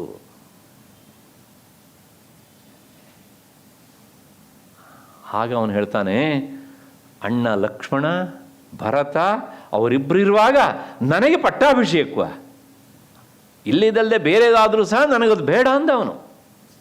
ಆ ಸುಮಿತ್ರೆಯ ಸ್ವಭಾವ ಹೀಗೆ, ನನಗೆ ಬೇಡ ಅದು ಅಂತ. ರಾಮ ಹೇಳ್ತಾನೆ, ನನ್ನ ಮಾತಿಗೆ ನೀನು ಎದುರಾಡುವಂತಿಲ್ಲ. ಯಾಕೆ ನೀನು ಹೇಳಿದ್ದೀಯೇ ನಾನು ಆ ಕೆಲಸ ಮಾಡ್ತೇನೆ ಅಂತ. ಹಾಗಾಗಿ ಆ ಕೆಲಸದ ಜೊತೆಗೆ ಇದು ಸೇರಿಕೊಂಡೇ ಇರ್ತದೆ ಅಂತ. ಹಾಗಿದ್ರೆ ನನ್ನಿಂದ ತಪ್ಪಾಗದಂತೆ ನನ್ನನ್ನು ಅನುಗ್ರಹಿಸುವಂಥ ಶತ್ರುಘ್ನ. ಏಕೆಂದರೆ ಅಣ್ಣಂದಿರಿಬ್ಬರನ್ನು ಬಿಟ್ಟು ನಾನು ಪಟ್ಟಾಭಿಷಿಕ್ತನಾಗ್ತೇನೆ ಅಂದರೆ ಅದಕ್ಕೊಂದು ಪ್ರತ್ಯವಾಯ ಅಂತ ಒಂದು ದೋಷ ಬರ್ತದೆ ಅಂತ. ಹಾಗಾಗಿ ನನಗದು ಬರದೇ ಇರುವಾಗ ನೀನೇ ಅನುಗ್ರಹ ಮಾಡು ಅಂತ ಕೇಳಿದ. ಆಯಿತು ಅಂತ ರಾಮ ಹೇಳಿದ. ತಕ್ಷಣ ಅಲ್ಲಿಯೇ ಅವನಿಗೆ ಪಟ್ಟಾಭಿಷೇಕ ಮಾಡಿಬಿಡ್ತಾನೆ. ಎಲ್ಲಿ? ಅಯೋಧ್ಯೆಯಲ್ಲಿಯೇ, ಮಧುಪುರಿಯಲ್ಲ. ವಸಿಷ್ಠರನ್ನು ಕರೆಸಿ, ಇವತ್ತಿನಿಂದ ನೀನು ಲವಣಪುರಕ್ಕೆ ನೀನೇ ಅಧಿಕಾರಿ, ನೀನೇ ರಾಜ ಅಂತ. ರಾಮನ ವಿಶ್ವಾಸ ಹೇಗಿರಬೇಕ್ರಿ. ಅಷ್ಟಾದ ಮೇಲೆ ಅವನನ್ನು ತನ್ನ ಮಡಿಲಲ್ಲಿ ಕೂರಿಸಿಕೊಂಡು ಅವನಿಗೆ ಒಂದು ವಿಶೇಷವಾದಂಥ ಶಸ್ತ್ರವನ್ನು ಶರವನ್ನು ರಾಮ ಕೊಡ್ತಾನೆ. ಆ ಶರ ಹೇಗಿತ್ತು ಅಂತಂದರೆ, ಆ ಮಧುಕೈಟಭರನ್ನು ಸಂಹರಿಸುವಾಗ ವಿಷ್ಣು ದುರ್ಗಾ ಸಪ್ತಶತಿಯನ್ನು ನೀವೆಲ್ಲ ಓದಿದ್ದೀರಿ, ಯಾಕೆಂದರೆ ಬೆಂಗಳೂರು ತುಂಬ ಜನ ಓದ್ತಾರೆ, ಅವರಿಗೆ ಗೊತ್ತಿರ್ತದೆ. ಅವರನ್ನು ಸಂಹರಿಸೋದಕ್ಕೋಸ್ಕರ ವಿಷ್ಣು ಆ ಶರವನ್ನು ನಿರ್ಮಿಸಿದ್ದನಂತೆ. ನಿರ್ಮಿಸಿ ಆದಮೇಲೆ ಅದನ್ನು ಸಮುದ್ರದಲ್ಲಿ ಇರಿಸಿದ್ದ. ಅದನ್ನು ರಾಮನ ಬತ್ತಳಿಕೆಯಲ್ಲಿ ಇರಿಸಿದ್ದ. ಆಮೇಲೆ ರಾಮ ಹೇಳ್ತಾನೆ, ಈ ಶರವನ್ನು ರಾವಣನ ಸಂಹಾರ ಕಾಲದಲ್ಲೂ ನಾನು ಮುಟ್ಟಲಿಲ್ಲ, ತೆಗಿಲಿಲ್ಲ. ಆದರೆ ಇವತ್ತು ಇದನ್ನು ನೀನು ಕೊಡ್ತಾ ಇದ್ದೇನೆ, ಇದನ್ನು ತೆಗೆದುಕೊಂಡು ಹೋಗು, ಇದನ್ನು ಸರಿಯಾಗಿ ಬಳಸು. ಯಾಕೆಂದರೆ ಅತ್ಯಂತ ಭೀಕರವಾದಂತಹ ಶರ ಇದು, ಇದರಿಂದ ಮಾತ್ರ ಅವನನ್ನು ನೀನು ಮುಗಿಸೋದಕ್ಕೆ ಸಾಧ್ಯ ಅಂಥೇಳಿ ಆ ಶತ್ರುಘ್ನನಿಗೆ ಹರಸಿ ರಾಮ ಕಳಿಸಿಕೊಡ್ತಾನೆ. ಅದನ್ನು ಹೇಳ್ತಾನೆ, ಸುಮಾರು 4,000 ಜನ ಸೈನಿಕರನ್ನು ಕಳಿಸ್ಕೊಟ್ಟಿದ್ದಾನೆ. ಆಮೇಲೆ ಒಂದಿಷ್ಟು ಆನೆಗಳನ್ನು, ಕುದುರೆಗಳನ್ನು, ಅಷ್ಟೇ ಅಲ್ಲ, ಅಲ್ಲಿ ಹೋಗಿ ಹೊಸದಾಗಿ ರಾಜ್ಯಭಾರ ಮಾಡಬೇಕಲ್ಲ, ಅವನು ಹೇಗೂ ಒಡ್ರಾಗಿ ಬದುಕಿದ್ದಾನೆ ಲವಣಾಸುರ. ಹಾಗಾಗಿ ನೀನು ರಾಜನಾಗಿ ಹೋಗಬೇಕಿದ್ರೆ ಆ ರಾಜ ಸತ್ತೆಗೆ ಏನು ಬೇಕೋ ಎಲ್ಲವೂ ಬೇಕು ಅಂಥೇಳಿ ದುಡ್ಡು, ವಜ್ರ, ವೈಢೂರ್ಯ ಎಲ್ಲವನ್ನು ಕಳಿಸಿದ್ದಾನೆ ಸೈನಿಕರ ಮೂಲಕ. ಹೇಳ್ತಾನೆ, ನೀನು ಮಾತ್ರ ಒಂಟಿಯಾಗಿ ಹೋಗಬೇಕು. ಏಕೆಂದರೆ ನೀನು ತನ್ನ ಜೊತೆಗೆ ಯುದ್ಧ ಮಾಡಲಿಕ್ಕೆ ಬಂದಿದ್ದಾನೆ ಅಂತ ಗೊತ್ತಾದರೆ ಮತ್ತೆ ಕಷ್ಟ ನಿನಗೆ. ಇಷ್ಟೆಲ್ಲ ರಾಮ ಸೂಕ್ಷ್ಮ ಈ ಶತ್ರುಘ್ನನಿಗೆ ಹೇಳ್ತಾನೆ, ಯಾವ ತಮ್ಮಂದಿರಿಗಿಂತ ಅದನ್ನು ಹೇಳಲಿಲ್ಲ. ಕೊನೆಗೆ ಅವನು ಹೋಗ್ತಾನೆ, ಅಲ್ಲಲ್ಲಿ ಋಷಿ ಮುನಿಗಳ ಜೊತೆಗೆ ವಾಸ್ತವ್ಯ ಮಾಡ್ಕೊಂಡು ಹೋಗ್ತಾನೆ. ವಾಲ್ಮೀಕಿ ಮುನಿಗಳ ಆಶ್ರಮದಲ್ಲೂ ಸಹ ಇದ್ದ ಆತ. ಅಲ್ಲೊಂದು ಬೇರೆ ಪ್ರಸಂಗ ಬರುತ್ತೆ, ಈಗದ ಪ್ರಸ್ತುತ ಬಿಟ್ಬಿಡೋಣ. ಕೊನೆಗೆ ರಾಮ ಅಲ್ಲಿ ಒಂದು ಸೂಚನೆ ಕೊಟ್ಟಿರ್ತಾನೆ. ಅವನು ಮಹಾಭೀಕರ ವ್ಯಕ್ತಿ, ಅವನು ತಿನ್ನದೇ ಇರುವಂಥ ವಸ್ತುಗಳೇ ಇಲ್ಲ, ಎಲ್ಲವನ್ನೂ ತಿಂತಾನೆ. ಅವನು ಒಂದು ದಿವಸಕ್ಕೆ ಎಷ್ಟು ತಿಂತಾನೆ ಅಂದರೆ ಸುಮಾರು ಒಂದು 50-60 ಕ್ವಿಂಟಲ್ ಅಷ್ಟು ತಿಂತಾನೆ. ಸುಲಭವಾಗಿ ಅರ್ಥ ಆಗೋ ಹೇಳಬೇಕು ಅಂದರೆ ಇಂಥವನು. ಅವನು ಬೆಳಗಾತ ಎದ್ದು ಆಹಾರಕ್ಕೆ ಹುಡುಕ್ಲಿಕ್ಕೆ ಹೋಗ್ತಾನೆ. ಆಹಾರ ಹುಡುಕ್ಲಿಕ್ಕೆ ಹೋಗ ತನ್ನ ಶೂಲವನ್ನು ಇಲ್ಲಿ ಬಿಟ್ಟು ಹೋಗಿರ್ತಾನೆ. ಹಾಗಾಗಿ ಅವನು ಬರುವ ಹೊತ್ತಿಗೆ ಸರಿಯಾಗಿ ನೀನು ಅವನ ಅರಮನೆಯ ಮಹಾದ್ವಾರದಲ್ಲಿ, ಅಂದರೆ ಆ ನಗರ ಉಂಟಲ್ಲ, ಅಲ್ಲಿ ನಿಂತು ಅವನು ಶೂಲರಹಿತನಾಗಿರುವಾಗ ಅವನ ಮೇಲೆ ಆಕ್ರಮಿಸು ಅಂತ ರಾಮ ಶತ್ರುಘ್ನನಿಗೆ ಹೇಳಿ ಕಳಿಸ್ತಾನೆ. ಇದೆಲ್ಲವುದೂ ಸಹ ತನ್ನ ಅಣ್ಣ ಹೇಗೆ ಹೇಳಿದನೋ ಹಾಗೆ ಶತ್ರುಘ್ನ ಅದನ್ನು ಮಾಡ್ತಾನೆ. ಕೊನೆಗೆ ಆ ಲವಣಾಸುರನನ್ನು ಶತ್ರುಘ್ನ ಮುಗಿಸ್ತಾನೆ. ಹಾಗಾಗಿ ಈ ಅರ್ಥದಲ್ಲಿ ಅವನು ಇಂತಹ ಋಷಿಮುನಿಗಳಿಗೆ, ಸಜ್ಜನರಿಗೆ ಕಂಟಕನಾದಂತಹ, ಯಾರಿಂದಲೂ ಸಾಯಿಸಲಿಕ್ಕಾಗದೇ ಇರುವಂತಹ ಇಂಥ ಲವಣಾಸುರನನ್ನು ನೇರವಾಗಿ ಭರತನಲ್ಲಿಟ್ಟ ಪ್ರೀತಿಯ ಮೂಲಕ ರಾಮನಿಂದ ಅನುಗ್ರಹ ಪಡೆದು ಆತ ಲವಣಾಸುರನನ್ನು ಮುಗಿಸಿದ. ಅದಾದಮೇಲೆ ಅವನು ಅಲ್ಲಿಯೇ ತಂಗಿದ. ಅದಾದಮೇಲೆ ಮತ್ತೆ ನಾವು ಹೋದವನು ಸುಮಾರು 12-13 ವರ್ಷಗಳ ಕಾಲ ಅವನು ಅಲ್ಲಿಯೇ ರಾಜ್ಯಭಾರ ಮಾಡ್ತಾ ಇದ್ದ. ಹಾಗಾಗಿ ಆ ಶತ್ರುಘ್ನ ಲವಣಪುರದ ಅಧಿಪತಿಯಾದ. ಹಾಗಾಗಿ ಅಲ್ಲಿನ ಪೂರ್ತಿ ಆ ಆಧಿಪತ್ಯ ಅವನಿಗೆ ಸಲ್ಲುವಂಥದ್ದು ಆಗಿತ್ತು. ಇಷ್ಟು ಹಿನ್ನೆಲೆಯಲ್ಲಿ ಆತ ಲೋಕದ ದೃಷ್ಟಿಯಲ್ಲಿ ಭರತಾನುಜ, ಸತ್ಯ, ಅದು ಸಂಶಯ ಇಲ್ಲ. ಆದರೆ ಹೃದಯದಲ್ಲಿ ತುಂಬಿಕೊಂಡಿದ್ದು ರಾಮನನ್ನು. ಇಂತಹ ಶತ್ರುಘ್ನ ನಿಜವಾದ ಅರ್ಥದಲ್ಲಿ ನಿತ್ಯ ಶತ್ರುಘ್ನ. ಯಾರು ನಿತ್ಯ ಶತ್ರುಘ್ನರೋ ಅವರು ಮಾತ್ರ ಆ ರಾಮತತ್ವವನ್ನು ತಮ್ಮ ಹೃದಯದಲ್ಲಿ ತುಂಬಿಕೊಳ್ಳಬಲ್ಲರು. ಅವರಿಗೆ ಮಾತ್ರ ಅಲ್ಲಿ ಜಾಗ. ನಿತ್ಯ ಶತ್ರುಘ್ನರಲ್ಲದೇ ಇದ್ದವರಿಗೆ ಅಲ್ಲಿ ರಾಮತತ್ವಕ್ಕೆ ಪ್ರವೇಶ ಮಾಡಲಿಕ್ಕೆ ಇಷ್ಟ ಇಲ್ಲ ಎನ್ನುವಂಥ ಹಿನ್ನೆಲೆಯಲ್ಲಿ ಆ ಶತ್ರುಘ್ನನಿಗೆ ಒಂದು ನಮನವನ್ನು ಸಲ್ಲಿಸ್ತಾ, ತನ್ಮೂಲಕ ಭರತ, ಅವನ ಮೂಲಕ ರಾಮನಿಗೆ ಅಂತ ಹೇಳ್ತಾ ನನ್ನ ಮಾತುಗಳನ್ನು ಆ ಪುರುಷೋತ್ತಮನ ಪದತಲದಲ್ಲಿ ಸಮರ್ಪಿಸ್ತಾ ಇದ್ದೇನೆ. ಎಲ್ಲರಿಗೂ ನಮಸ್ಕಾರ. ನಾಳೆ ದಿವಸ ಇವನ ಅಣ್ಣನನ್ನು, ಲಕ್ಷ್ಮಣನನ್ನು ನೋಡೋಣ. ಒಂದು ದಿವಸಕ್ಕೆ ಮಾತ್ರ ಬರ್ತಾನೋ 2 ದಿವಸಕ್ಕೆ ಬರ್ತಾನೋ ಅದನ್ನು ಅವನಿಗೆ ತೀರ್ಮಾನಕ್ಕೆ ಬಿಟ್ಬೋಣ. ಎಲ್ಲರಿಗೂ ನಮಸ್ಕಾರ.